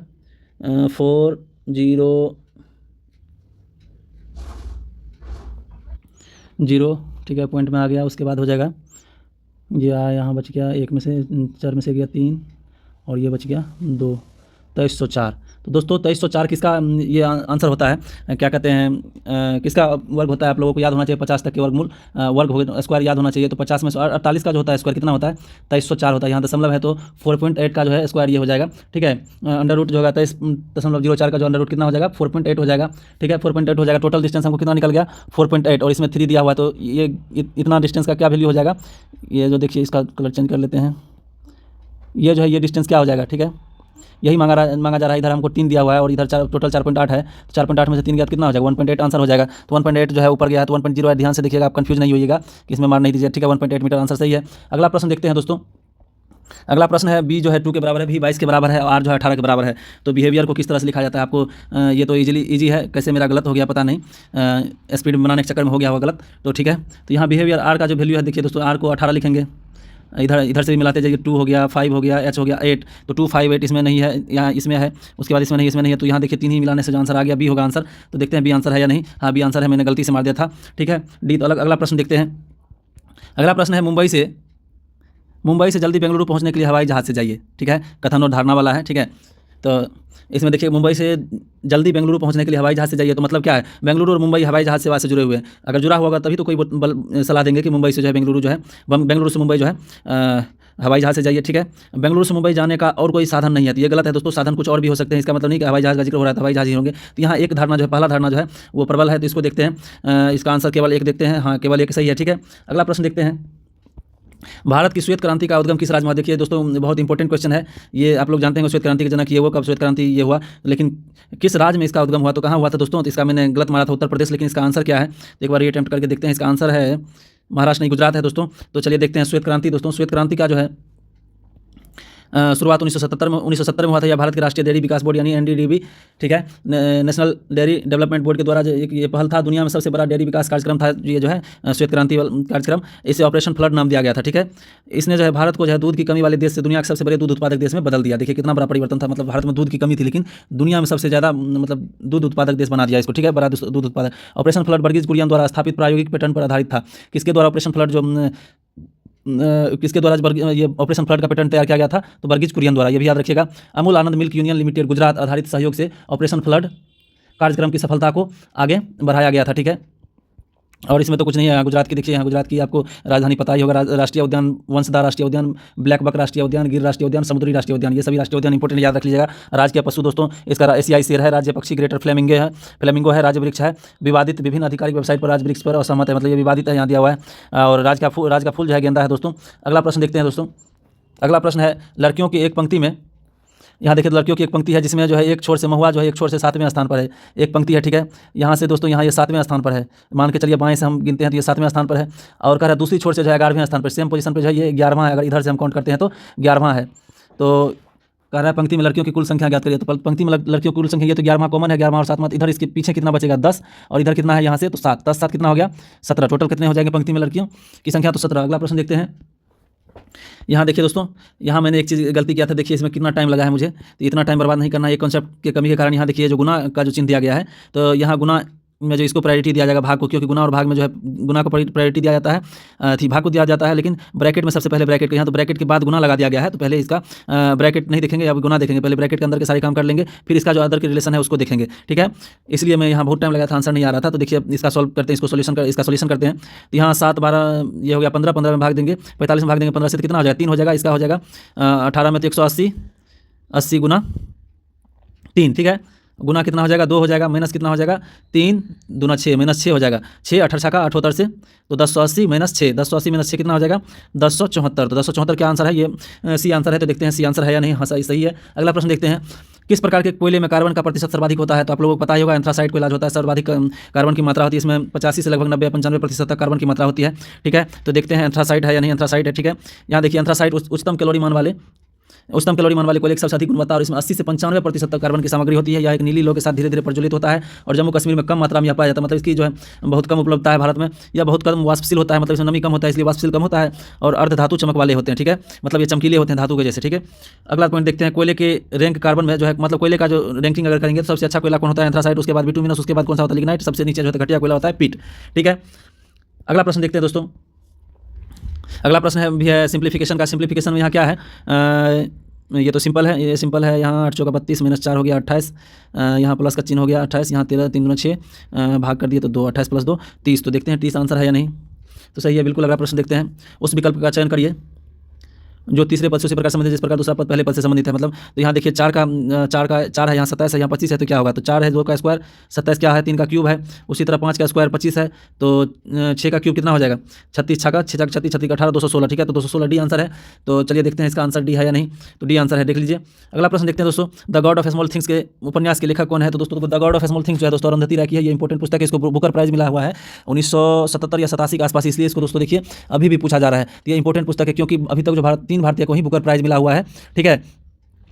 किरण देसाई को एक मिला हुआ है, उसके बाद एक है, क्या नाम है उसका, एक और है, नाम नहीं याद आ रहा है, ठीक है। बुकर प्राइज विनर ये बुक है, नॉवेल है, इसलिए इसका पूछा जाता है एग्जाम में, तो इसको याद रखिएगा the God of small things के बारे में। अगला प्रश्न देखते हैं, देखिए इसका अरुंधति राय है, ठीक है। किरण देसाई, सलमान रुश्दी तो ब्रिटिश अमेरिकी उपन्यासकार है। भारतीय जो है 3 भारतीय को मिला हुआ है बुकर प्राइज़। इधर हाल में ही ये जो है मिला है बुकर प्राइज़, किसको मिला है, तो समंथा हार्वे को मिला हुआ है, ब्रिटेन की जो है ऑर्बिटल पुस्तक के लिए। मैंने जो है साप्ताहिक करंट अफेयर्स में इसको कवर किया है, नवंबर माह में ही मिला है इस बार का बुकर पुरस्कार, ठीक है दोस्तों। तो आप जो है अगर करंट अफेयर्स की वीडियो देखना चाहते हैं तो मेरे चैनल पर जो है कंटिन्यू जो है साप्ताहिक करंट अफेयर्स अपलोड किया जाता है पूरे डिटेल्स के साथ, तो आप वहाँ जाकर देख सकते हैं। चलिए दोस्तों शुरू करते हैं इस प्रश्न से। 28 नंबर प्रश्न संख्या 28 से यहाँ कह रहा है 2 अंकों की एक संख्या अंकों का योग जो है 9 है। 2 अंकों की एक संख्या के अंकों का योग 9 है। तो यहाँ ऑप्शन में देखिए सारे अंकों का योग जो है 9 है, तो इसमें सारे अंकों का योग 9 है, तो इसको अब आगे देखना पड़ेगा। अगला देखते हैं, यदि अंकों को उलट दिया जाता है, ठीक है, यदि अंकों को उलट दिया जाता है तो संख्या में 9 की वृद्धि करने पर मूल संख्या का 3 गुना हो जाता है, ठीक है। उलटने पर जो संख्या बनता है उसमें अगर 9 की वृद्धि करेंगे तो ठीक है मूल संख्या का 3 गुना होगा। तो देखिए यहाँ इसको हम पलटेंगे तो कितना हो जाएगा 54 हो जाएगा। इसमें 9 जोड़ेंगे तो बिल्कुल नहीं होगा तिगुना, यहाँ भी 45 हो जाएगा, ये घट ही जाएगा, 9 जोड़ेंगे तो 54 ही होगा, बराबर ही होगा। उसके बाद 27 में देखते हैं तो 27 72 हो गया, और इसमें 9 जोड़ेंगे तो 81 हो जाता है, ठीक है। तो 81 बिल्कुल सही है, इसमें तो नहीं होगा, 27 हो जाता है, उल्टे ये घट जाता है, तो आंसर सी सही होगा, ठीक है। तो इसका देखते हैं सी है या नहीं, तो सी है बिल्कुल। अगला प्रश्न देखते हैं। अगला प्रश्न है दोस्तों, 450 यात्रियों के साथ एक ट्रेन शुरू हुई है दोस्तों, ठीक है। शुरू में 450 यात्री थे, उसके बाद कह रहा है, यहाँ पेड खोल लेते हैं क्योंकि इसको बार बार आगे पीछे करना पड़ेगा मुझे क्वेश्चन को, तो दिक्कत हो जाएगी। तो यहाँ देखिए 450 यात्रियों को एक साथ 450 यात्रियों के साथ जो है एक ट्रेन शुरू हुई, तो टोटल कितने यात्री है 450 शुरुआत में, ठीक है। पहले स्टॉप पर 1/9 उतर गए, तो बचे कितने दोस्तों, तो 8/9 बच गए, ठीक है ट्रेन में। अगला है उतर गए और 20 नए यात्री सवार भी हो गए, तो इसमें 20 नए यात्री सवार हो गए, तो अब टोटल यात्री एक स्टॉप के बाद इतना हो गया। दूसरे स्टॉप पर जो है दोस्तों उस समय मौजूद यात्रियों का तो इतना मौजूद है दोस्तों 1/6 नीचे उतर गया, तो 1/6 जो है नीचे उतर गया, तो बचा कितना 5/6, मतलब 6 में 1 उतर गया तो बचा कितना 6 में 5 बचा। उसके बाद कह रहा है उतरे हुए में फिर जो है 19 यात्री सवार हो गए, इसमें 19 यात्री जुड़ भी गए, ठीक है। तो 19 यात्री जुड़ने पर ट्रेन तीसरे स्टॉप पर कितने यात्रियों के साथ पहुंची है, तो अब इसका आगे कैलकुलेशन करते हैं। तो 19 यात्री तो इतना ही अब सवार आ जाएंगे अगले स्टॉप के लिए, तो कैलकुलेशन करते हैं दोस्तों। तो 9 से यहाँ कट जाएगा, तो 9 × 5 = 45, 50 हो गया, ठीक है। 5 × 8 = 40, 420 हो जाएगा। 420 का 5/6 कर देंगे, तो 420 का 5/6 70, 70 25 350 हो जाएगा। 350 + 19 कितना हो जाएगा 369 आंसर है या नहीं देखते हैं। 369 हाँ डी में आंसर है, तो बिल्कुल सही है डी में। अगला प्रश्न देखते हैं दोस्तों। अगला प्रश्न है, एक समकोण त्रिभुज का आधार 12 सेंटीमीटर है, ठीक है। अन्य 2 भुजाओं के बीच जो अंतर है 6 सेंटीमीटर का है, तो त्रिभुज का परिमाप कितना होगा। तो यहाँ दोस्तों देखते हैं ऑप्शन से तो नहीं पता चलेगा, तो यहाँ देखते हैं, यहाँ आपको ट्रिपलेट नंबर याद होना चाहिए ये जो है समकोण त्रिभुज के लिए, ठीक है। एक जो है आधार जो है इसका कितना है 12 है। 5, 12 और 13 लेते हैं, 5, 12, 13 ट्रिपलेट है, ठीक है। तो 5, 12, 13 लेते हैं तो 5, 7, 5, 8 क्या कर रहा है, अन्य दो भुजाओं के बीच जो अंतर है 6 सेंटीमीटर का होना चाहिए, ठीक है। तो 6 सेंटीमीटर का यहाँ दोस्तों 5, 12 ट्रिपलेट में एक ही ऐसा है जो 5, 12, 13 आता है, 12 जिसमें आता है, उसके बाद तो अगला ट्रिपलेट तो ज़्यादा बड़ा हो जाएगा, जिसमें 12 आएगा, 12, 35, 37 होता है। तो यहाँ देखते हैं और किस तरह से बन सकता है, तो इसको लगता है इस तरह से बनाना पड़ेगा।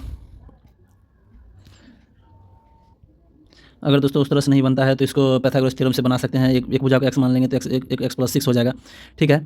तो यहाँ जो आधार दिया हुआ है, आधार दिया हुआ है 12, तो इसका स्क्वायर प्लस आधार का स्क्वायर जो होगा इसके स्क्वायर के बराबर होगा, ठीक है।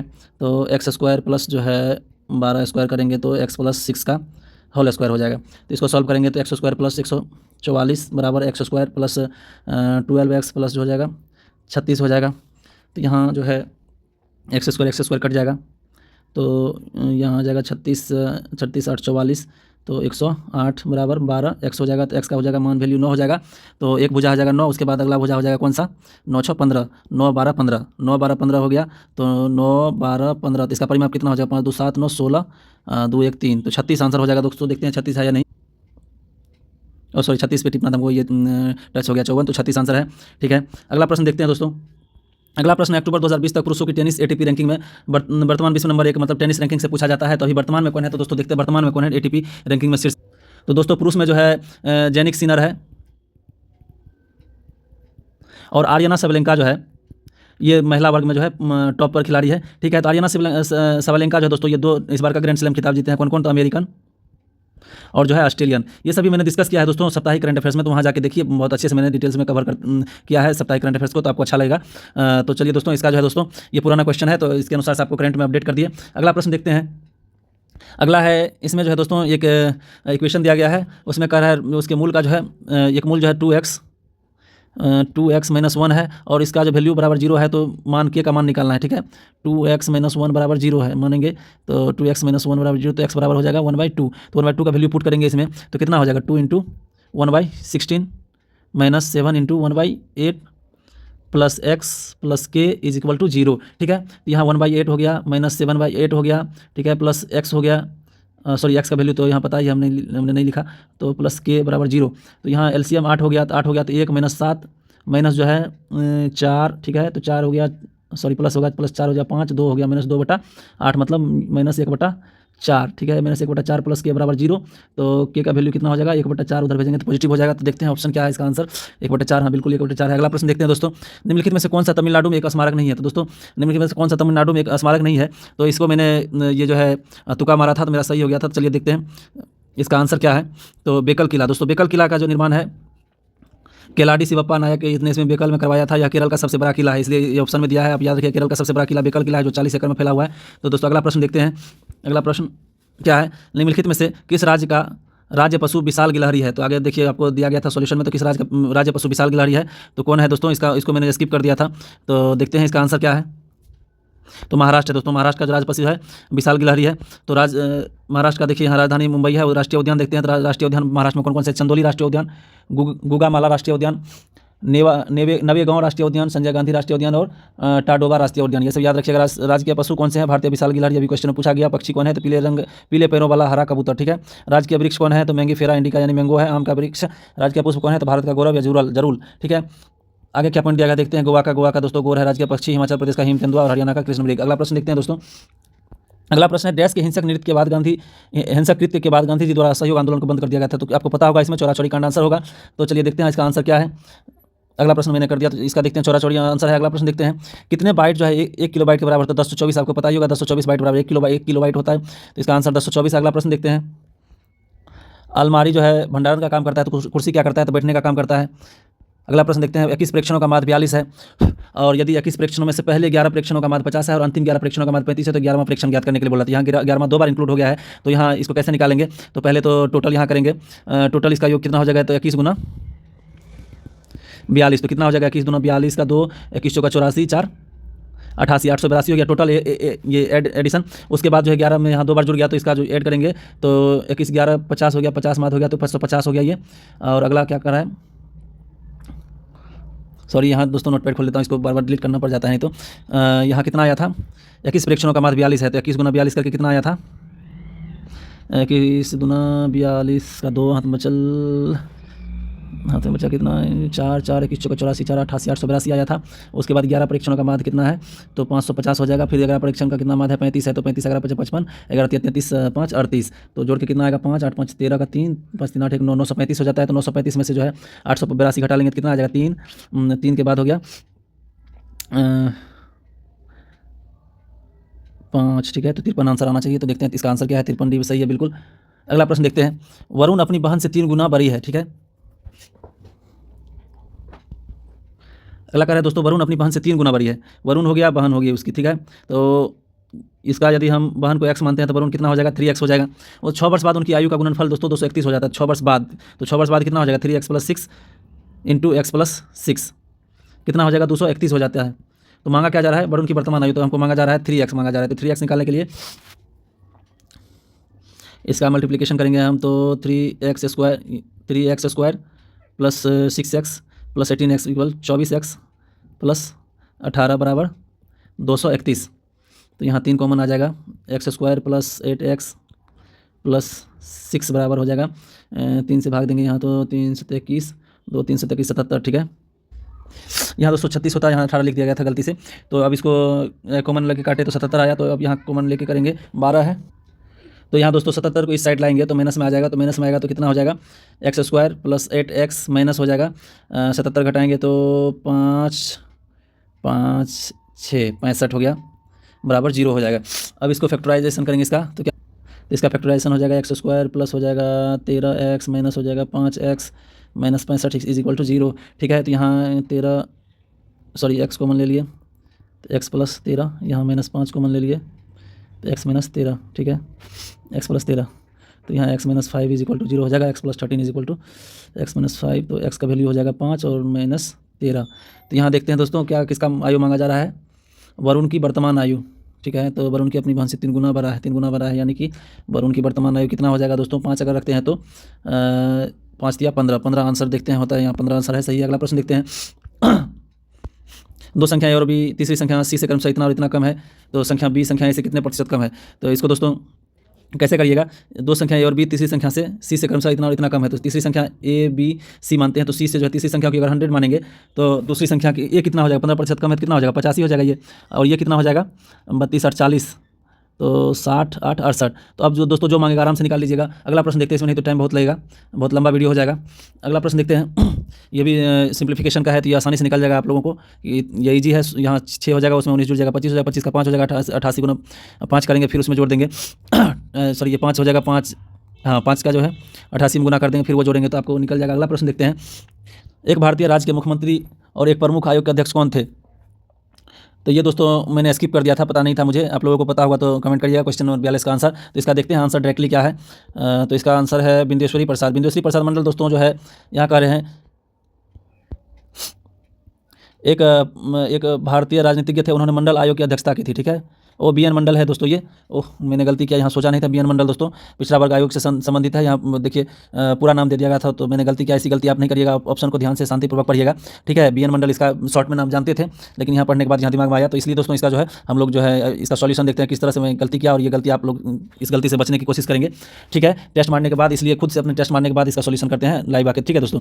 तो इसको देखिए, बिंदेश्वरी प्रसाद मंडल एक भारतीय राजनीतिक थे, उन्होंने मंडल आयोग की जो है अध्यक्षता की, जो 1990 के बाद एक प्रमुख राजनीतिक विषय बन गया था मंडल कमीशन, ठीक है। उन्होंने 1968 में बिहार के 7वें मुख्यमंत्री के रूप में कार्य किया, ठीक है। बिहार के 7वें मुख्यमंत्री थे, ये भी इंपॉर्टेंट हो जाता है, लेकिन उन्होंने 30 दिनों के बाद इस्तीफा दे दिया था। वह एक सांसद भी थे जिन्होंने द्वितीय पिछड़ा वर्ग आयोग के अध्यक्ष के रूप में कार्य किया था, ठीक है। अगला देखते हैं, बंधेश्वरी पाठक, ये सब तो राजेंद्र सच्चर बंधेश्वरी पाठक भारतीय समाजशास्त्री समाज उद्यमी सुलभ इंटरनेशनल के संस्थापक हैं, इतना याद रखिएगा। बंधेश्वरी पाठक जो सुलभ इंटरनेशनल के संस्थापक है, ठीक है। राजेंद्र सच्चर ये भी एक कमेटी से संबंधित है। राजेंद्र सच्चर भी भारतीय आम आदमी और दिल्ली उच्च न्यायालय के पूर्व न्यायाधीश थे। वह मानव अधिकारों के संवर्धन और संरक्षण पर संयुक्त राष्ट्र उप आयोग के सदस्य थे। बोले ये भी कोई आयोग से संबंधित थे, तो कौन आयोग से, मानव अधिकारों के संवर्धन और संरक्षण पर संयुक्त राष्ट्र उप आयोग के सदस्य थे। उन्होंने people's union for civil liberties के वकील के रूप में भी काम किया। उन्होंने भारत सरकार द्वारा गठित सच्चर समिति, देख रहे हैं एक सच्चर समिति इनके ही नाम से गठित हुआ था, तो उनकी भी अध्यक्षता की है, ठीक है। अगला है दौलत सिंह कोठारी, एक भारतीय वैज्ञानिक और शिक्षाविद 1963 में वो जो है भारतीय विज्ञान कांग्रेस के स्वर्ण जयंती सत्र में अध्यक्ष थे। 1973 में उन्हें भारतीय राष्ट्रीय विज्ञान अकादमी का अध्यक्ष चुना गया था। ठीक है, प्रश्न देखते हैं दोस्तों। एक पुल में 3 नल है। ठीक है, पुल को भरने में पहला नल 4 दिन लेता है, दूसरा नल 2 दिन लेता है और तीसरा नल जो है 12 घंटे ही लेता है। ठीक है, तो तीनों नल को पुल को भरने में आगे क्या है, पुल को भरने में कितना समय लगेगा। ठीक है, तो ये टोटल तीनों नल को एक साथ खोलेगा तो कितना समय लगेगा, तो इसको देखते हैं दोस्तों। ये मैंने जो है अटेम्प्ट नहीं किया था, इसमें थोड़ा लेंदी लगा, देखिए छोड़ दिया। लेंदी क्या मतलब, ये जो है मैंने अटेम्प्ट किया था, यहाँ टाइम गलत बता रहा है, बहुत टाइम दिया था, इस पर नहीं बन पाया तो छोड़ दिया। तो चलिए आज देखते हैं कैसे बनाना है इसको।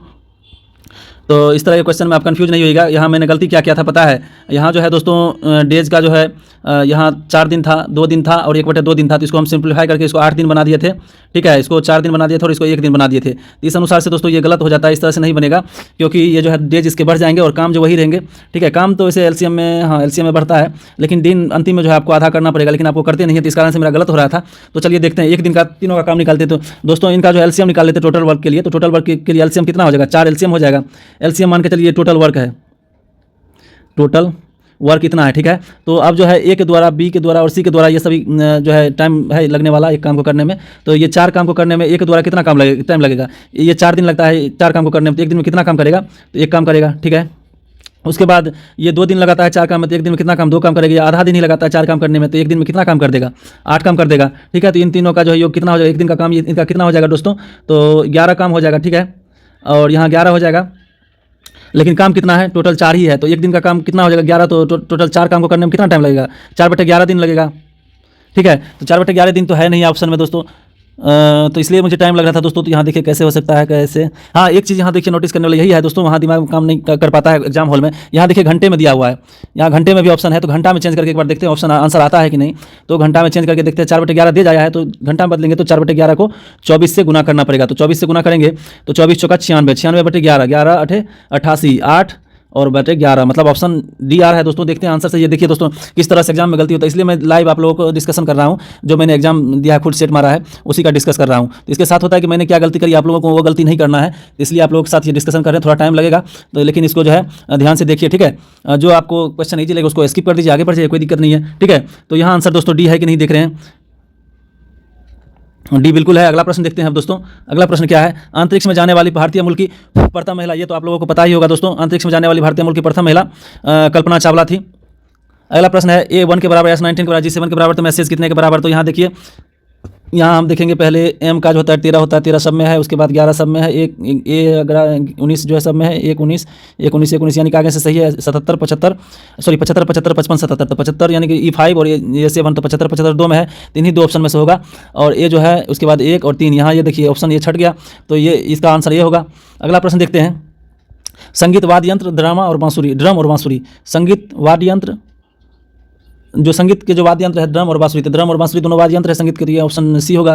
अगला प्रश्न देखते हैं, पुलवामा आतंकी हमला कब हुआ था दोस्तों। तो पुलवामा आतंकी हमला कब हुआ था, ये मेरा गलत हो गया, मैंने 2018 मारा था, तो इसका क्या आंसर होगा, 2019 होगा शायद, क्योंकि उस टाइम इलेक्शन हुआ था, अभी याद आ रहा है, जिस पे मुद्दा बनाया गया था कि मतलब ये बीजेपी का खेल हो सकता है। तो जी हाँ 2019 सही है, तभी मेरे दिमाग में नहीं आया। देख रहे हैं दोस्तों कैसे क्वेश्चन गलत करते हैं, वहाँ सही होना चाहिए था अभी, लेकिन गलत हो गया। पुलवामा हमला 14 फरवरी 2019 को हुआ था।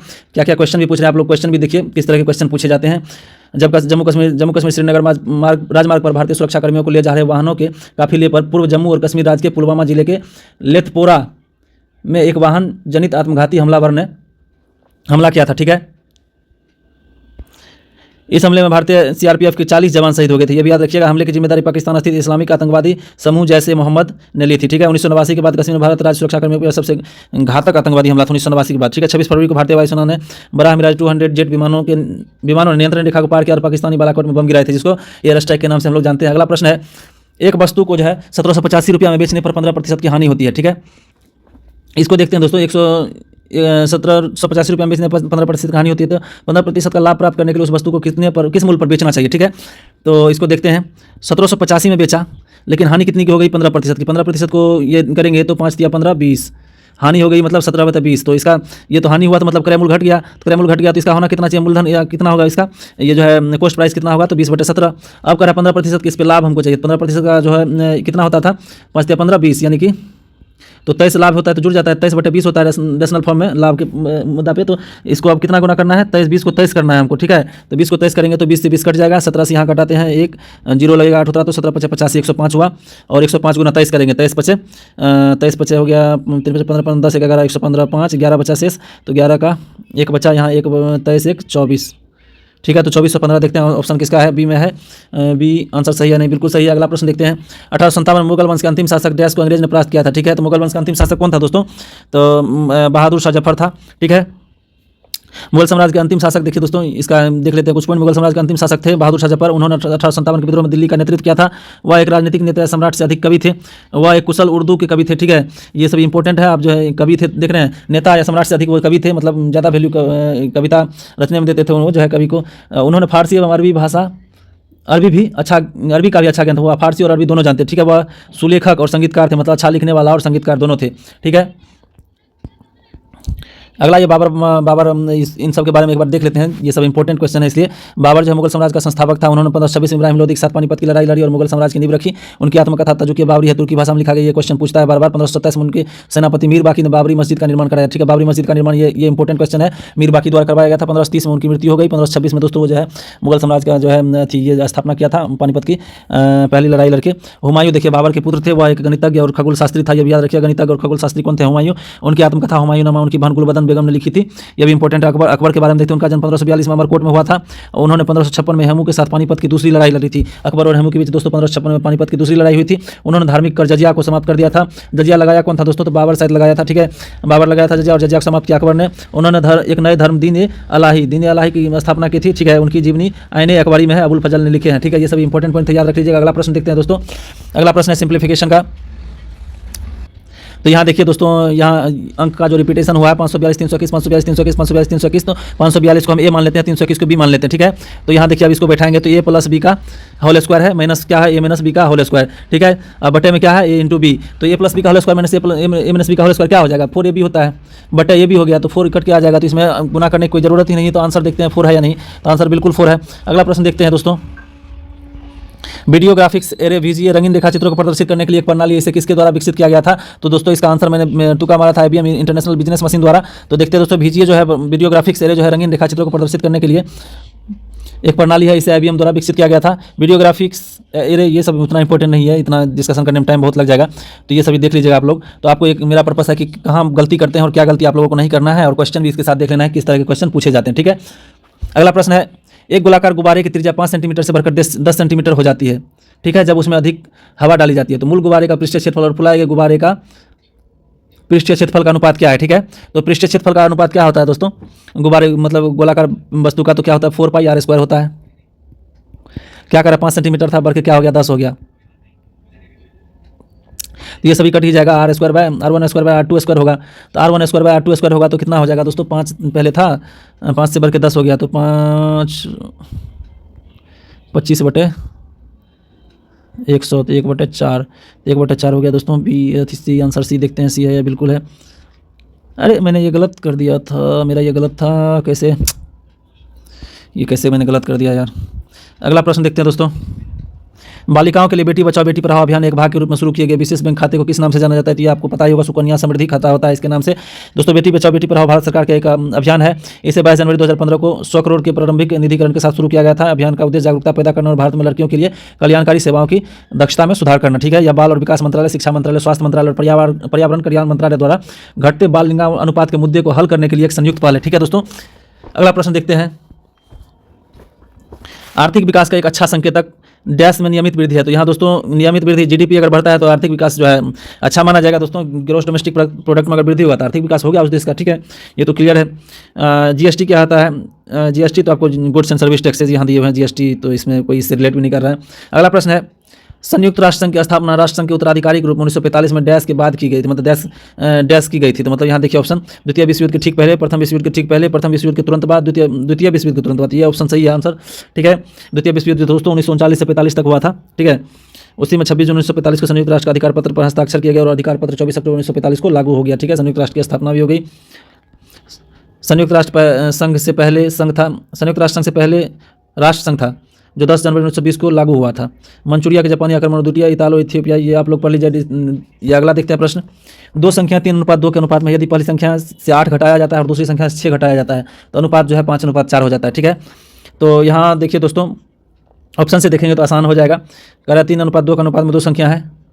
ठीक है, पहली संख्या से 8 घटाया जाता है और दूसरी संख्या से 6 घटाया जाता है तो अनुपात जो है 5:4 हो जाता है। ठीक है, तो ये जो इसमें से तो माइनस माइनस यहाँ देखते हैं बी में 24 और 16 में देखते हैं। 24 और 16 में 24 में से 8 घटाए तो कितना हो जाएगा 16, और जिसमें दूसरी संख्या में से घटाएंगे 6 में से 10 हो जाएगा, तो ये हो जाएगा 16/10 हो जाएगा। ये आंसर नहीं होगा, तो इसमें देखते हैं 16 में 8,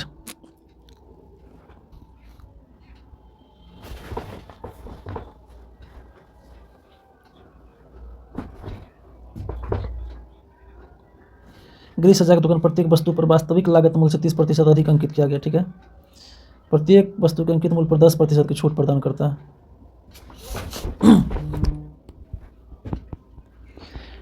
माना कि वास्तविक मूल्य 100 है, इस पर दोस्तों 30% अधिक तो 130 हो गया, और इस पर कह रहा है कि 10% छूट प्रदान करता है। 10% छूट यानी कि 1/10, तो 1/10 13 रुपया, तो 117,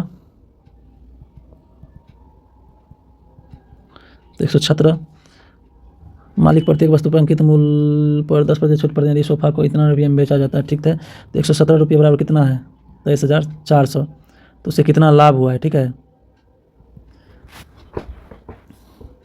तो लाभ दोस्तों 17 ही हुआ है, तो इतना बटे 117 गुना 17 कर लेंगे, तो 117 दूना 234 होता है, 200, 17 दूना 3400।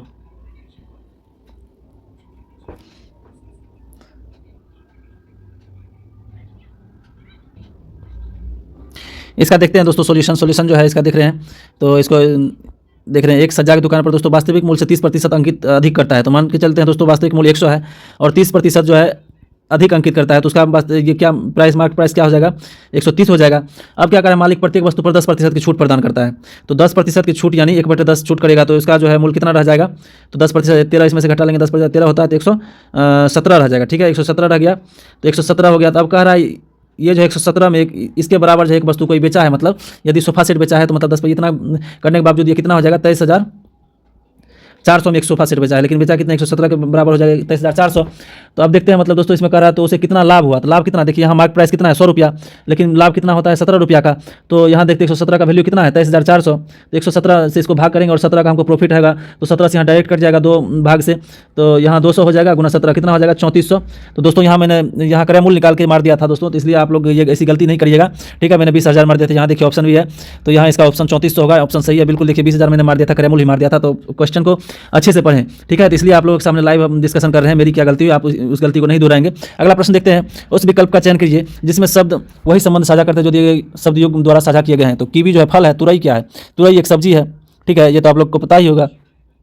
अगला प्रश्न, भारत के राष्ट्रपति के रूप में कार्यरत प्रथम महिला कौन थी, प्रथम महिला राष्ट्रपति कौन थी दोस्तों, तो ये तो आपको पता ही होगा, प्रतिभा पाटिल सिंह थी। अगला प्रश्न है, उस संख्या का चयन कीजिए जो निम्नलिखित श्रृंखला को प्रस्थापित कर सकती है 5, 12, 19। तो यहाँ दोस्तों इसका अंतर ले लेंगे, 5, 12, 19, 26, तो 5 का 7 हो गया, 12 का 7 हो गया, 19 का 7 हो गया, तो यहाँ तो 7 का ही अंतर फिक्स है, तो 26, 7, 33, तो यहाँ ऑप्शन का आंसर बी होगा। अगला प्रश्न है, OCR का कितना, OCR का अर्थ क्या होता है, तो ऑप्टिकल कैरेक्टर रिकॉग्निशन होता है, तो इसका ऑप्शन जो है ऊपर में ही है। अगला प्रश्न देखते हैं, प्रणब मुखर्जी 2019 में कौन सा पुरस्कार मिला था, तो इसको भारत रत्न मिला था दोस्तों। ठीक है, 2019 में देखिए दोस्तों प्रणब मुखर्जी को 2019 में भारत रत्न मिला था। प्रणब मुखर्जी जो दोस्तों एक भारतीय राजनीतिक और राजनेता थे, उन्होंने राष्ट्रपति के पद भी संभाले थे 13वें राष्ट्रपति के रूप में।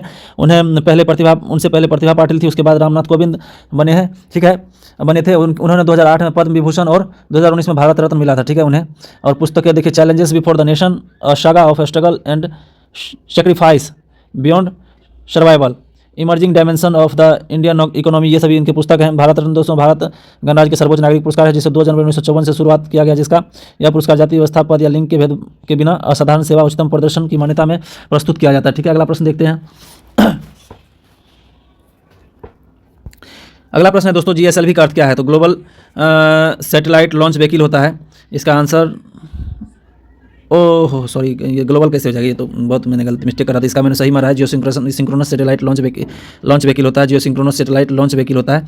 यहाँ लॉन्चिंग व्हीकल दिया हुआ है, तो व्हीकल दिया हुआ था, ये आप गलती नहीं करिए। देख रहे हैं दोस्तों ये ऑप्शन में किस तरह से नज़दीक दिए हैं उलझाने के लिए, तो इससे आप कन्फ्यूज़ नहीं करिएगा। ठीक है, तो एक बार देखते हैं दोस्तों GSLV PSLV दोस्तों पोलर सैटेलाइट लॉन्च व्हीकल होता है, GSLV जियो सिंक्रोनस होता है। तो GSLV जो है दोस्तों ध्रुवीय प्रक्षेपण यान है, PSLV की तुलना में कक्षा में अधिक भार ले जा सकता है। GSLV 5000 किलोग्राम तक का वजन ले सकता है, ठीक है, 36,000 किलोमीटर ऊंचाई तक पहुंचा सकता है, जबकि PSLV जो है दोस्तों 2000 किलोग्राम का वजन ले जा सकता है और 600 से 900 किलोमीटर की ऊंचाई तक ही पहुंच सकता है, ठीक है। अगला प्रश्न देखते हैं, टच मी नॉट पौधे का वैज्ञानिक नाम क्या है दोस्तों? तो इसे मैंने छोड़ दिया था, मुझे पता नहीं है, तो देखते हैं टच मी नॉट का वैज्ञानिक नाम क्या है। मिमोसा टॉन्सेंडी, मिमोसा क्या हो सकता है दोस्तों? तो चलिए कोई मार के देखते हैं इसका आंसर क्या है, मिमोसा पुडिका, ठीक है। टच मी नॉट पौधे का वैज्ञानिक नाम मिमोसा पुडिका, पुडिका एक लैटिन शब्द जिसका अर्थ है शर्मिला, ठीक है। इसे छुई मुई पौधा भी कहा जाता है। देख रहे हैं छुई मुई का पौधा का जो है वैज्ञानिक नाम क्या है, मिमोसा पुडिका, इसको याद रख लीजिएगा। अगला प्रश्न देखते हैं, उस अक्षर समूह का चयन कीजिए जो निम्नलिखित श्रृंखला में प्रश्न चिन्ह पर स्थापित करती है, ठीक है। BCD, तो D के बाद E आएगा, तो ये तो किसी ऑप्शन में नहीं है, सिर्फ एक ही ऑप्शन में, तो ये डेफिनेटली यही आंसर होगा। अगला प्रश्न देखते हैं, अक्टूबर 2020 तक निम्न में से कौन सा एक महारत्न नहीं था? ये मैंने गलत मारा है, तो इसका आंसर मुझे पता नहीं है, तो देखते हैं क्या है। महारत्न नहीं था, NTPC पुराना है। Steel authority of India, SAIL तो पहले से था, NTPC, oil and natural ONGC, Hindustan, HAL हो सकता है। जी हाँ, HAL है। देखिए मैंने NTPC मारा था, NTPC तो है। यहाँ देखिए केंद्रीय सार्वजनिक उद्यम भारत सरकार के अधीन कार्य, भारत की सरकार के सभी CPSE महारत्न, नवरत्न, मिनीरत्न 2021 तक महारत्न 13 नवरत्न और 13 मिनीरत्न है। 2021 तक में दोस्तों जो है 11 महारत्न, 13 नवरत्न और 73 मिनीरत्न है। तो अभी कितना है दोस्तों एक बार देखते हैं। अभी जो दोस्तों 14 है महारत्न कंपनियों की कुल संख्या, ठीक है। अगला प्रश्न देखते हैं, डैश भारत का पहला आरक्षित वन है। दोस्तों भारत का पहला आरक्षित वन आप लोगों को पता होगा, मैंने इसको गलत मार दिया है। आरक्षित जो है, आरक्षित पूछा जा रहा है ना, भारत का पहला आरक्षित रिजर्व वन, तो मैंने जिम कार्बेट मारा था। इसका आंसर क्या है? गिर राष्ट्रीय उद्यान है क्या? नहीं, सतपुरा राष्ट्रीय उद्यान, सतपुरा राष्ट्रीय उद्यान है। तो इसके बारे में थोड़ा पढ़ लेते हैं दोस्तों। कह रहा है सतपुरा राष्ट्रीय उद्यान मध्य प्रदेश के होशंगाबाद जिले में सतपुरा की सीमा पर स्थित एक वन्यजीव निवास स्थान है। यह पहली बार 1981 में लोकप्रिय पक्षी दृष्टा डॉक्टर सलीम अली द्वारा पूरा स्थापित किया गया था। मतलब सलीम अली जो दोस्तों पक्षी प्रेमी थे, उन्हीं के द्वारा स्थापित किया गया था। भूभाग बलुआ पत्थर की चोटियों, संकरी घाटियाँ, खड्ड एवं सघन वन है। जीव देखिए भारत विशाल गिलहरी, शाही, हॉर्नबिल, मोर। तो इसमें ये जो है उसके बारे में डिस्कशन नहीं। सतपुरा राष्ट्रीय उद्यान भारत का पहला आरक्षित वन है, सीधा लिख दिया गया है, तो इसमें कोई इंपॉर्टेंट। अगला प्रश्न देखते हैं। अगला प्रश्न है, एक वयस्क मानव शरीर में हड्डियों की संख्या कितनी होती है? तो आप लोगों को पता होगा दोस्तों, कितनी होती है? 206। अगला प्रश्न है, यहाँ कूट दिया हुआ है, कूट को समझना है, ठीक है। 1 2 3 गुड टू टेस्ट 4 5 6, यहाँ तो डायरेक्ट अपना ये अलग अलग है, कोई कनेक्शन ही नहीं है। तो इसका दोस्तों पूछा क्या है, बी के लिए क्या आएगा? तो बी के लिए यहाँ 7 आएगा, क्योंकि बी के सामने यहाँ 7 है, तो 7 आ जाएगा। अगला प्रश्न है, मादा एनाफिलीज मच्छर किसकी संवाहक है? यहाँ मैंने गलती से मार दिया था दोस्तों, डेंगू, तो यहाँ मलेरिया होगा, ठीक है। अगला प्रश्न है, यहाँ महत्तम समावर्तक आप लोगों को पता ही होगा, मैक्सिमम फैक्टर जो है सभी में कॉमन उसको ले लेंगे। यहाँ 2 to the power 2 है, 2 to the power 2 हो जाएगा। 3 to the power 6 है, यहाँ 3 to the power 4 है, तो 3 to the power 4 ले लेंगे। 5 क्यूब है, तो यहाँ 5 है, तो 5 क्यूब आ जाएगा। उसके बाद 7 एक ही अकेले है, तो यही है इसका MCM होगा, महत्तम समावर्तक होगा, ठीक है। तो इसका ये हो जाएगा, आंसर हो जाएगा इसका A। अगला प्रश्न देखते हैं दोस्तों। प्रश्न के अनुसार केंद्रीय रक्षा बलों की सर्वोच्च कमान किसके पास होती है? तो आप लोगों को पता होगा, राष्ट्रपति के पास। अगला प्रश्न है, प्रधानमंत्री फसल बीमा योजना के तहत वार्षिक वन्य जीव के लिए बीमित राशि बीमांकित दर के प्रतिशत के रूप में कितना प्रीमियम दिया है? ये मैंने छोड़ दिया था, पता नहीं है। इसका आंसर 5% दिया गया है, ठीक है। अगला प्रश्न है, राखी 3 मीटर उत्तर की ओर जाती है। ये तो आप लोगों को बन ही जाएगा, आसान है, ठीक है। वह बड़ी से बड़ी संख्या क्या है जिसे 55, 72 और 127 से विभाजित करने पर 3, 7 और 6 पद शेषफल? तो यहाँ दोस्तों इसमें से क्रमशः 3, 7 और 6 को इन तीनों संख्याओं में से घटा लेंगे क्रमिक रूप से, ठीक है। उसका फिर HCF निकालेंगे, तो वही आंसर हो जाएगा, ठीक है। तो अगला प्रश्न देखते हैं। 16 पुरुष एक कार्य को 24 दिन में पूरा कर सकता है, 24 महिलाएं उस कार्य को 32 दिन में पूरा कर सकती है। 16 पुरुष जो है 16 पुरुष और 16 महिलाओं ने एक साथ 12 दिन कार्य किया। तो चलिए इसको बनाते हैं दोस्तों, पहले लिखते हैं, लिखना शुरू करते हैं, जैसे जैसे बताता है ये कह रहा है। 16 पुरुष एक कार्य को 24 दिन में कर सकता है, ठीक है दोस्तों। तो 16 मैन जो है 24 दिन में एक कार्य को कर सकता है, ठीक है। उसी कार्य को है 24 महिलाएं उसी कार्य को 32 दिन में कर सकते हैं, तो दोनों सेम ही काम है, तो दोनों इक्वल हो जाएगा। तो दोस्तों 24 महिलाएं हैं, 24 वुमेन है, इसको कितने दिनों में? 32 दिनों में कर लेता है। तो अब दोस्तों मैन और वुमेन के बीच रिलेशन निकालते हैं। तो 8 या 24, 8 चौका 32, ठीक है। यहाँ दोस्तों 8 या 24, 8 दूना 16, 3 3 कट गया, 2 से ये 2 कट गया, ठीक है। मैन टू वुमेन कितना आ गया इफिशियंसी का? तो 2:1 रेशियो आ गया है। तो यहाँ दोस्तों मैन और वुमेन के बीच में रिलेशन निकल गया है, मैन जो दुगुना एफिशिएंट है वुमेन से। तो आगे देखते क्या कह रहा है। आगे कह रहा है 16 पुरुष और 16 महिलाएं ने एक साथ 12 दिन तक कार्य किया, ठीक है। कह रहा है 16 मैन और 12 वुमेन, ठीक है, एक साथ कितने दिनों के लिए कार्य किया? 12 दिनों तक कार्य किया, जिसके बाद महिलाओं ने कार्य छोड़ दिया, ठीक है। महिला जो है कार्य छोड़ दिया, उसके बाद शेष कार्य 2 दिन में पूरा करने के लिए। तो यहाँ दोस्तों कार्य कितना टोटल है, तो यहाँ इसमें से या इसमें से कोई कार्य ले सकते हैं। तो कार्य कितना था 16 मेन, तो मेन को 2 से गुना कर देंगे फिर इंटू 24, ठीक है, इतना टोटल कार्य था। काम कितना हुआ, इतना 12 दिन में। फिर कह रहा है कि शेष कार्य को 2 दिन में पूरा करना है, ठीक है। इसमें कह रहा है क्या पहले दिया हुआ था 16 पुरुष और 16 महिलाओं ने एक साथ 12 दिन तक कार्य किया। यहाँ 16 वोमेन भी 16 है, ठीक है, गलत लिख दिया था, 12 दिन तक कार्य किया। तो उसके बाद महिला जो है कार्य छोड़ दी है, ठीक है। तो महिला कार्य छोड़ दी तो उसके बाद पुरुष तो करेगा। तो मेन को जो है 2 दिन करना है, ठीक है। मेन की एफिशिएंसी कितनी है, 2 गुना है वोमेन से। तो यहाँ जो है 32 + 16 48 गुना 12, 48 गुना 12 + m2m, ठीक है। यहाँ हो गया 24 गुना 48 गुना 12। इसको हम यहाँ लिख सकते हैं 12 गुना 48 + 4 गुना, ऐसे तो लिख सकते हैं दोस्तों 12 × 48 + 4 × 48 16 × 48 हो जाएगा, ठीक है।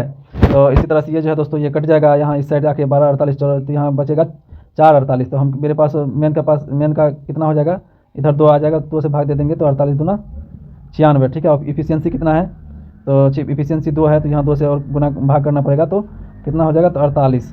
तो देखते हैं आंसर ऑप्शन में 48 है या नहीं, तो हाँ बिल्कुल है, लेकिन गलत हो गया। यहाँ दोस्तों एक चीज़ मैंने गलती किया है, यहाँ सिर्फ वोमेन काम करना छोड़िए, ठीक है, मेन काम करना नहीं छोड़े हैं। तो यहाँ जो है वे मेन तो 16 मेन तो रहेंगे ही, ठीक है।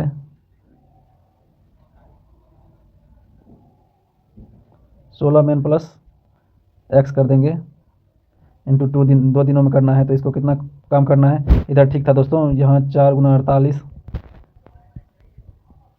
ठीक है, 4 गुना 48, तो 16 दूना 32,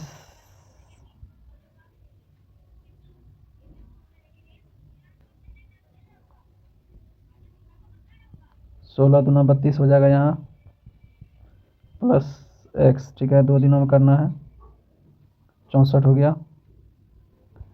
तो 16 दूना 32 64 हो गया, और 4 गुना 48 माइनस 64 बराबर 2x, ठीक है। तो 48 8 चौका 32 4 चौका 16 3 19 192 माइनस 64, तो हो जाएगा 8 8 8 8 8, उसके बाद हो गया 8 के बाद हो गया 12 18, 128 में भाग देंगे 2 से, तो कितना हो जाएगा 64, ठीक है। तो x बराबर दोस्तों 64 आया है। तो यहाँ 2m होता है, 2m की इफिशियंसी 2 है, इसमें 2 से भाग देंगे दोस्तों तो 32 आएगा, ठीक है। तो देखिए यहाँ मैंने कैसे गलती किया था, देखिए यहाँ जोड़ना भूल गया था, यहाँ 16 आदमी, तो इस तरह की गलती नहीं करेंगे आप लोग। तो 32 आया आंसर। अगला प्रश्न देखते हैं दोस्तों। अगला प्रश्न है दोस्तों, 200 मीटर की दौड़ में श्रुति 4 किलोमीटर प्रति घंटा गति से दौड़ती है, ठीक है। श्रुति बीना को 18 मीटर की शुरुआत देती है और वह फिर जो 30 सेकंड से हरा देती है। यहाँ देखिए दोस्तों मुझे कितना टाइम लगा है, 4 मिनट लग गया था, क्योंकि मैंने ये सभी रिवीजन के कमी के कारण है, मैं बहुत दिनों के बाद टेस्ट दे रहा था, तो बहुत टाइम लग गया था, ठीक है। तो यहाँ देखिए इसको कैसे हम बना सकते हैं। 200 मीटर की दौड़ है, ठीक है, 200 मीटर का ट्रैक है, इसमें जो 4 किलोमीटर प्रति घंटे की गति से दौड़ती है श्रुति, तो इसका मीटर पर सेकंड में निकाल लेंगे। तो मीटर पर सेकंड में कितना हो जाएगा, 4 किलोमीटर को मीटर पर सेकंड में 5/18 से गुना कर देंगे, तो 2 9 यानी कि 10/9 हो जाएगा मीटर पर सेकंड इसकी गति, ठीक है। उसके बाद कह रहा है श्रुति बीना को 18 मीटर की शुरुआत देती है, उसके बाद क्या है, फिर भी उसे 30 सेकंड से हरा देती है। तो दोस्तों इसको कितना टाइम लगेगा, पहले इसका कुल टाइम कितना लगेगा, 5/18 किए थे तो 10/9 आया था इसका मीटर पर सेकंड श्रुति का स्पीड। लेकिन इसका जो है इसमें कितना टाइम लगेगा 200 मीटर में 10/9, ठीक है। तो 200 मीटर में लग जाएगा 180 सेकेंड, ठीक है।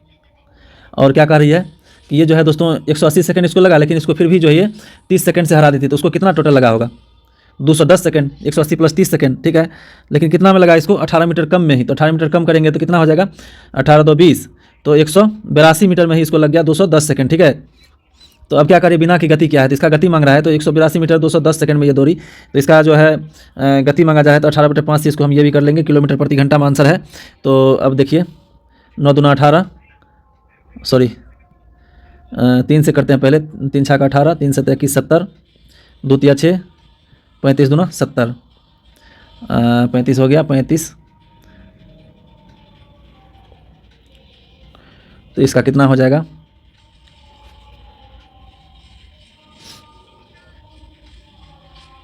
दोस्तों यहाँ इस तरह से देख रहे हैं कैसे कैलकुलेशन में ये लेंदी कर रहा हूँ मैं। आप लोग को ऐसे नहीं होना चाहिए। यहाँ पहले अब कितना डिस्टेंस हो गया था? डिस्टेंस हो गया था 200 में से तो 100, 200 में 18 मीटर कम गया तो 182/210 सेकेंड। तो 210 को 7 से करेंगे तो 30, 7 से 7 दूना 14, 4 7 6 42, ठीक है। उसके बाद हो गया 30 42 हो गया। उसके बाद इसको करेंगे तो 26 है तो 13 और 15, इसको जो है 13/15 को अब हम करेंगे 18/5 से गुना, तो 5 से ये 5 दूना रह जाएगा, 6 से 3 से करेंगे, 3 छक्का 18, 3 पचा 15, ठीक है। 3 छक्का 78 कितना हो जाएगा? 25। तो 78/25 तो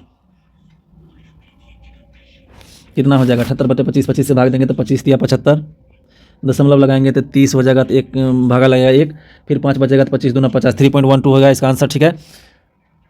देखिए दोस्तों किस तरह से मैं गलती करता हूँ, इसलिए इतना टाइम लगता है, ठीक है। अगला प्रश्न देखते हैं। अक्टूबर 2020 तक संयुक्त राष्ट्र के वर्तमान महासचिव कौन थे? एंटोनियो गुटेरेस हमारे थे, सही था। अभी दोस्तों कौन है? तो अभी देखते हैं दोस्तों, वर्तमान में भी एंटोनियो गुटेरेस ही हैं। अगला प्रश्न देखते हैं। डैश ने भारतीय यूरोपीय शैलियों को एकीकृत कर मुंबई में ताजमहल पैलेस होटल का निर्माण करवाया था। दोस्तों ये मैं गलत मारा था, तो इसका जो है जमशेदजी टाटा ने करवाए थे, मैंने JRD कर दिया था। अगला प्रश्न देखते हैं। भूमि पर किसी मीनार के पाद बिंदु से 18 मीटर और 32 मीटर की दूरी पर स्थित 2 बिंदुओं के मीनार के शीर्ष का उन्नयन कोण पूरक है, ठीक है। मीनार की ऊंचाई ज्ञात कीजिए। तो चलिए इसका देखते हैं दोस्तों। कह रहा भूमि पर किसी मीनार के पाद बिंदु से, ठीक है, 18 मीटर और 32 मीटर की दूरी पर 2 बिंदु से मीनार की जो है शीर्ष का उन्नयन कोण जो है पूरक है, ठीक है। तो मानते हैं मीनार ये है, 2 बिंदु, 1 बिंदु यहाँ ले लेते हैं दोस्तों और 1 बिंदु यहाँ ले लेते हैं, ठीक है। ये कौन इसका अगर थीटा मानेंगे तो इसका कितना हो जाएगा दोस्तों? 90 डिग्री माइनस थीटा, पूरक है इसलिए, ठीक है। और क्या कह रहा है? भूमि पर किसी मीनार के पाद बिंदु से 18 मीटर और 32 मीटर की दूरी पर, तो ये 18 मीटर मान के चलते हैं, यहाँ से यहाँ तक है। उसके बाद यहाँ से टोटल देखते हैं, ये 32 मीटर है, ठीक है। मीनार की ऊंचाई हमको ज्ञात करना है, तो यह चीज़ का मान लेते हैं ऊंचाई। अब इससे इक्वेशन बनाते हैं। tan थीटा बराबर कितना होगा दोस्तों? h/18 और tan 90 डिग्री माइनस थीटा बराबर कितना हो जाएगा? h/32, ठीक है। तो यहाँ tan 90 डिग्री माइनस थीटा क्या हो जाएगा दोस्तों? कोट थीटा, ठीक है। कोट थीटा बराबर h/32 हो जाएगा। आपको पता होगा tan थीटा बराबर 1/कोट थीटा होता है, या कोट थीटा बराबर 1/tan थीटा होता है। तो इसको tan थीटा में बदल लेंगे तो ये कितना हो जाएगा? 1/tan थीटा बराबर h/32 हो जाएगा। तो tan थीटा बराबर कितना हो जाएगा? 32/h हो जाएगा, 32/h हो जाएगा, ठीक है। ये जो दोनों दोस्तों है अब जो है ये इक्वल हो जाएगा, tan थीटा और tan थीटा बराबर हो जाएगा। तो यहाँ करते हैं h/18 इक्वल्स टू 32/h, तो h² बराबर कितना हो जाएगा? 18 × 32। तो इसको हम करेंगे 6 × 3 × 4 × 8, 4 × 4 × 2, इसको कर देंगे 2 × 3 × यहाँ 3 3 4 4, तो 3 × 4 × 2 कितना? 3 × 12 24, तो 24 इसका h का आंसर आना चाहिए, ठीक है। तो देखते हैं आंसर क्या है, 24 है। अगला प्रश्न देखते हैं दोस्तों। बहुत टाइम हो गया इसलिए थोड़ा सुस्त पड़ गए हैं। अगला प्रश्न देखते हैं दोस्तों।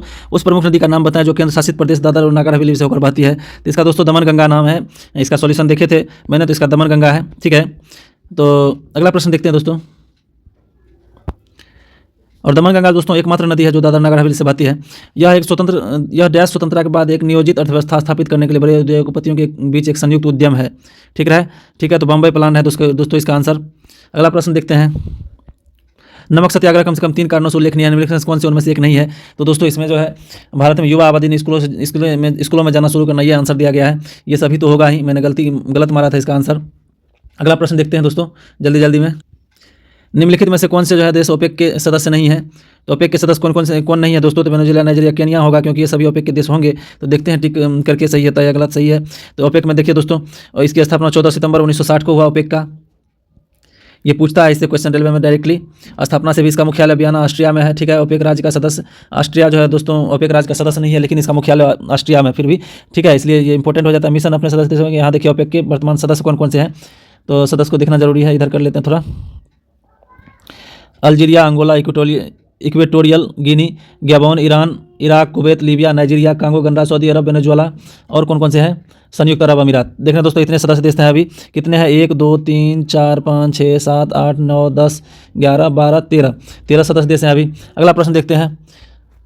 के का मान ज्ञात किया यदि निम्न में आंकड़ों का बहुलक 12 है। बहुलक मतलब जिसकी संख्या ज़्यादा है, बहुलता, ठीक है। तो यहाँ देखिए 11 11 एक बार 2 बार आया है 11, लेकिन 12 भी 2 ही बार आया, तो 12 के का मान 12 रखेंगे तब ना 12 का संख्या मतलब अधिक हो जाएगा रिपीटेशन, तो 12 का रिपीटेशन अधिक हो गया तो 12 रखना पड़ेगा। आंसर है, आसान क्वेश्चन था। अगला प्रश्न है। अगला प्रश्न क्या है दोस्तों? 2000 नीचे दी गई तारीख 2015-19 तक पाँच राज्यों में गेहूं उत्पादन लाख टन में आंकड़ों को दर्शाता है। क्या में दिए गए आंकड़ों का अध्ययन कीजिए और नीचे दिए गए प्रश्न का उत्तर दीजिए, ठीक है। तो यहाँ करा 2015-19 तक किस राज्य ने गेहूं के कुल उत्पादन में सबसे अधिक योगदान दिया है, ठीक है। तो राज्य देखिए दोस्तों A B C D E है। तो यहाँ देखिए ऊपर देखते हैं ऐसे, तो कौन सा आपको ज़्यादा लग रहा है? आपका दोस्तों ई राज्य देखिए ज़्यादा लग रहा है, तो देख लेते हैं एक बार ई को कैलकुलेट करके। यहाँ देखिए आपका ये तो होगा ही नहीं, 11 12 9, इसमें देखते हैं 18, इसका देखते हैं कितना है, 4 6 10 5 15 7 22 8, 30 का 0 3 4 5 6 7 8, 80 हो गया इनका, इसका योगफल 80 हो गया। और सबका क्या हो गया? इसका तो होगा नहीं, इसका हो गया 10 20 30 40 50, इधर तो 30 होगा नहीं, फिर इसका 10 20 30, ये तो और घट गया 10 20 30, तो इसका आंसर ये होगा। आंसर देखते हैं दोस्तों, ई तो ऑप्शन में दिया नहीं हुआ। 2015-19 तक किस राज्य में गेहूं के कुल उत्पादन में सबसे कम योगदान? ओह सॉरी, देखिए दोस्तों क्वेश्चन पढ़ने में भी हड़बड़ा के पढ़ने में इतनी गलती होती है। डी इसका देखिए सबसे कम उत्पादन डी है, इसमें डबल डिजिट में एक भी उत्पादन नहीं गया है, ठीक है। इसमें डबल डिजिट में है तो लगभग 10 के पास है, इसमें 10 के 10 से नीचे है, तो डी होगा आंसर। अगला प्रश्न देखते हैं। 2015 से किस राज्य ने सभी पाँचों राज्यों कुल उत्पादन का लगभग 1/3 योगदान दिया है? सभी मतलब पाँचों राज्यों के उत्पादन का 1/3, तो सबसे ज़्यादा तो ई का ही है, तो ज़्यादा इसका पॉसिबिलिटी बनता है कि ई ही हो, ठीक है। ये सब तो जोड़ के अपना देख लीजिए दोस्तों, इसलिए जल्दी मारते जाते हैं, जिसमें टाइम गंवाना नहीं है। अगला है, यदि शहर की कुल जनसंख्या इकाई 10,000 10,000 लाख 10 लाख 72 लाख है, तो शहर में पशुओं की संख्या क्या है, ठीक है। यदि शहर की कुल जनसंख्या इतना है, निम्नलिखित आरेख से शहर की जनसंख्या को दर्शाता है, ठीक है। यहाँ का पशुओं की जनसंख्या, पशुओं वाला ये है 30% वाला, 30% कितना हो जाएगा? 72। देखिए यहाँ इसको निकालिएगा, 360 डिग्री का वैल्यू कितना है? 72 पर 4 को 0, ठीक है। तो 360 डिग्री का वैल्यू ये है, हमको निकालना है 30 डिग्री का, ठीक है। 3 तो 12 हो जाएगा, 12 से यहाँ करेंगे तो 6 हो जाएगा, 6 पर 4 को 0 हो जाएगा, तो आंसर वो हो जाएगा, ठीक है। अगला प्रश्न देखते हैं।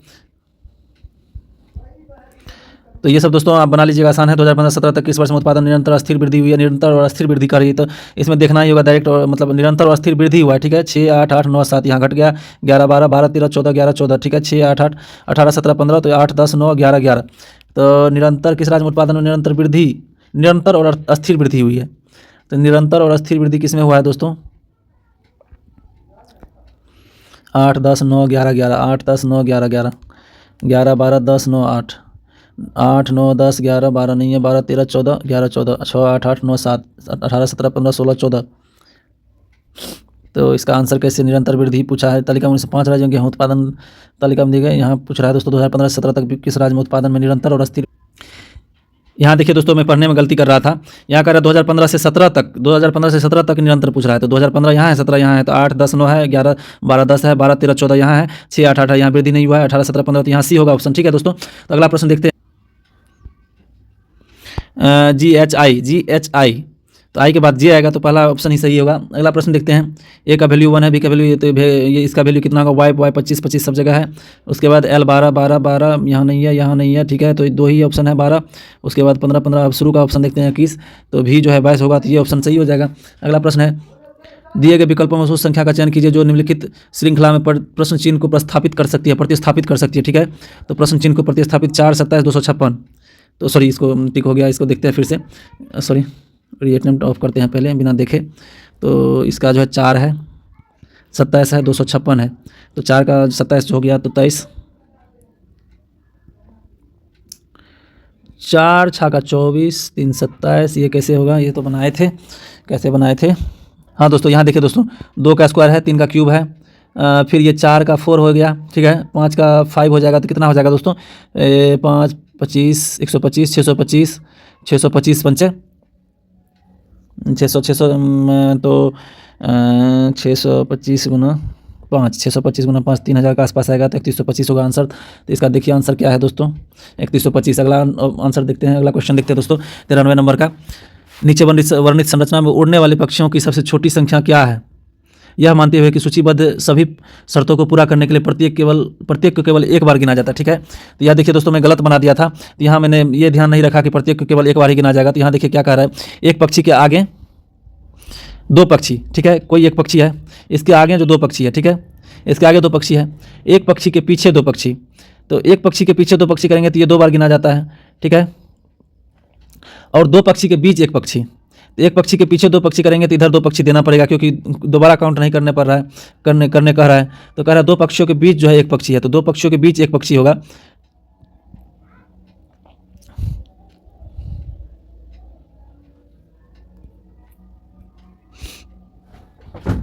इसका दोस्तों आंसर जो है क्या होगा, एक पक्षी के आगे दो पक्षी देखते हैं, एक पक्षी के आगे दो पक्षी, ठीक है, एक पक्षी के पीछे दो पक्षी, तो इसके पीछे दो पक्षी, ये काउंट हो गया। ठीक है, कह रहा और दो पक्षियों के बीच एक पक्षी, यहाँ कह रहा है सूचीबद्ध शर्तों को पूरा करने के लिए केवल एक पक्षी को एक ही बार मतलब गिना जाना चाहिए, एक बार गिना जाना है। ठीक है, एक ही बार गिना जाना है, तो एक पक्षी के आगे दो पक्षी, ठीक है, उसके बाद कह रहा है एक पक्षी के पीछे दो पक्षी, तो इसके पीछे दो पक्षी, एक पक्षी के पीछे दो पक्षी, किसके आगे दो पक्षी हो गया, एक पक्षी के पीछे दो पक्षी, ये दोनों गिना गया है, तो इसके पीछे दो पक्षी ऐसे कर देंगे, इसी के पीछे ले लेंगे। ठीक है, तो ये इस तरह से हो गया, आप कह रहा है और दो पक्षियों के बीच एक पक्षी, तो दो पक्षियों के बीच एक पक्षी हो गया। ठीक है, तो इसका आंसर दोस्तों 5 देख रहे हैं, मैंने 3 मारा था। यहाँ देखिए दोस्तों, ये मुझे भी उतना अच्छे से समझ नहीं आया, लेकिन इसका देखते हैं सॉल्यूशन। यह मानते हैं कि सूचीबद्ध सभी शर्तों को पूरा करने के लिए प्रत्येक को केवल एक बार गिना जाता है। एक पक्षी के आगे दो पक्षी, तो एक पक्षी के आगे दो पक्षी क्या है, ठीक है, अर्थात यहाँ दो पक्षी है। उसके बाद कह रहा है एक पक्षी के पीछे दो पक्षी, तो एक पक्षी के पीछे दो पक्षी हो गया। ठीक है, अर्थात यहाँ दो पक्षी और है, दो और पक्षी है। ठीक है, दो पक्षियों के बीच एक पक्षी, तो दो पक्षियों के एक, अर्थात यहाँ एक और पक्षी है। तो दोस्तों ये मुझे भी समझ नहीं आया, तो आप लोग समझने की कोशिश करेंगे क्या है, तो इसको आगे छोड़ते हैं, आगे बढ़ते हैं। अगला प्रश्न है दोस्तों, दिए गए विकल्पों में से समूह का उस युग्म का चयन करें जिसका संबंध नीचे दिए गए युग्म के समान है, बी ओ, तो इसका एक बार लिखते हैं इसको, बी क्यू जेड एच, उसके बाद ओ जी एक्स आई, तो बी हो गया +13, ये हो गया 17 8 25 9 7 16, उसके बाद हो गया यहाँ हो गया 26, ये हो गया 24, 26 + 24 16 8 24 13 3 16 24, ये हो गया IHI।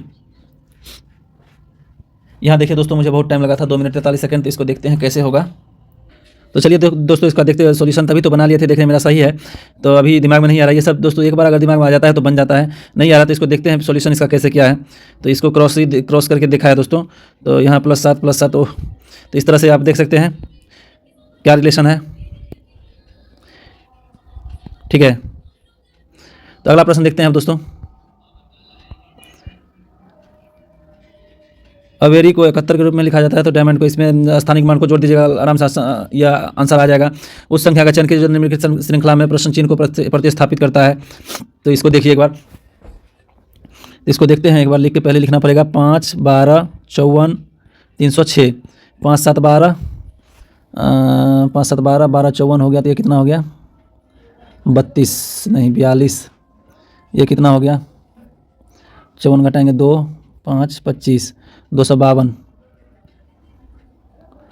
तो ये दोस्तों गुना 6 है, इसका गुना 6 करेंगे तो हाँ गुना 6 हो गया, तो इसका गुना और 6 करेंगे, तो गुना 6 करेंगे तो ये हो जाएगा 2 छाके 12 5 छाके 30 1 31 का 1 6 दूना 12 3 15, तो 1512 इसमें जोड़ देंगे, तो 1512 जोड़ेंगे तो 1818 यहाँ ऑप्शन बी में है, ऑप्शन बी सही है। अगला प्रश्न देखते हैं दोस्तों, अगला प्रश्न राहुल को 60 लिखा जाता है, तो उसी तरह से स्थानिक मान जोड़ दीजिएगा। अगला उस का चयन कीजिए जो प्रतिस्थापित कर सका, 3 12 48 192, 3 12 48 192, तो 3 का 9 हो गया, 12 का 48 तो हो गया, तो 36 12 48 48 92, तो 4 18 14 144, तो यहाँ देखिए 9 चौका 36 36 चौका 44 गुना 4 कर देंगे, तो इसी तरह से बन जाएगा। देखते हैं, 6 व्यक्ति एक ताश को खेल रहे हैं, एक गोल के अंदर, यहाँ देखिए इसको सीटिंग अरेंजमेंट का सवाल है, इसमें बनाते हैं इसको, आंसर देखना पड़ेगा बार बार इधर उधर करके, लंबा है सवाल इसलिए। 6 व्यक्ति एक ताश खेल रहे हैं, ठीक है, और वे जो है एक वृत्त के केंद्र के मुख पर बैठे हुए हैं। तो 6 यहाँ वृत्त का केंद्र बना दिए, 6 हो गया व्यक्ति बैठे हुए हैं, ठीक है, वे केंद्र मुख करके बैठे हैं। एस आर के सम्मुख बैठे हैं। एस जो है दोस्तों यहाँ कर दिया, आर यहाँ कर दिया, ठीक है, सम्मुख बैठे हैं। जो ए के बाईं ओर बैठी है, जो ए के बाईं ओर है, तो एस जो है आर के सम्मुख बैठे हुए, ठीक है, और आर जो है ए के बाईं ओर है, तो ए यहाँ हो जाएगा, ठीक है, ए के बाईं ओर ए इधर हो जाएगा, ए केंद्र की ओर मुख किया हुआ तो ए यहाँ हो जाएगा, ठीक है, ए के बाईं ओर आर है, और पी के दाईं ओर है, पी के जो है दाईं ओर है, पी यहाँ हो जाएगा। ए डी के बाईं ओर है और वाई पी के बाईं ओर है। ए जो है डी के, ए जो है क्या कर रहा है, ए के बाईं ओर पी है, ए के बाईं ओर, सॉरी एक बार फिर से पढ़ते हैं, इतना देर से बोल रहे हैं दोस्तों तो थोड़ा ये हो गया है यार, आंसर दबा गया है, फिर से इसको हटाते हैं। तो शुरू से पढ़ते हैं दोस्तों। वे एक वृत्त में केंद्र की ओर मुख करके बैठे, एस आर के सम्मुख बैठे हुए हैं। तो दोस्तों एस को जो है आर के सम्मुख बैठाते हैं, एस यहाँ है तो आर यहाँ है, ठीक है, आर को नीचे लिख दिए हैं। जो ए के बाईं ओर बैठे हुए हैं, एस आर के सम्मुख बैठे हैं, जो ए के बाईं ओर बैठे हैं, तो ए को यहाँ रखेंगे, बाईं ओर बोल रहा है तो ए को यहाँ रखेंगे, ठीक है। पी के दाईं ओर है, और जो है पी के, जो ए के बाईं ओर है और पी के जो है दाईं ओर है, तो पी के दाईं ओर पी इधर हो जाएगा। अब कह रहा है ए जो है डी के बाईं ओर है, ए जो है डी के बाईं ओर है तो डी इधर हो जाएगा, ठीक है। वाई जो है पी के बाईं ओर है, वाई जो है पी के बाईं ओर है, तो वाई यहाँ हो गया, आराम से बैठ गया सिटिंग करके। तो अब कह रहा है यदि डी वाई के साथ अपना स्थान बदलता है तो वाई यहाँ आ जाएगा और डी यहाँ आ जाएगा, ठीक है, स्थान बदल लिया। और पी आर के साथ अपना स्थान बदलता है, पी जो है आर के साथ अपना स्थान बदल दिया, यहाँ आर आ गया और यहाँ पी आ गया, ठीक है। तो डी के बाईं ओर कौन बैठा हुआ है, तो डी यहाँ है, बाईं ओर हो गया एस, ठीक है, तो एस बैठा हुआ है, तो आंसर एस है। अगला प्रश्न देखते हैं दोस्तों। अगला तो आपको ये बन ही जाएगा आराम से। तो दोस्तों आज इतना ही बस, थैंक यू।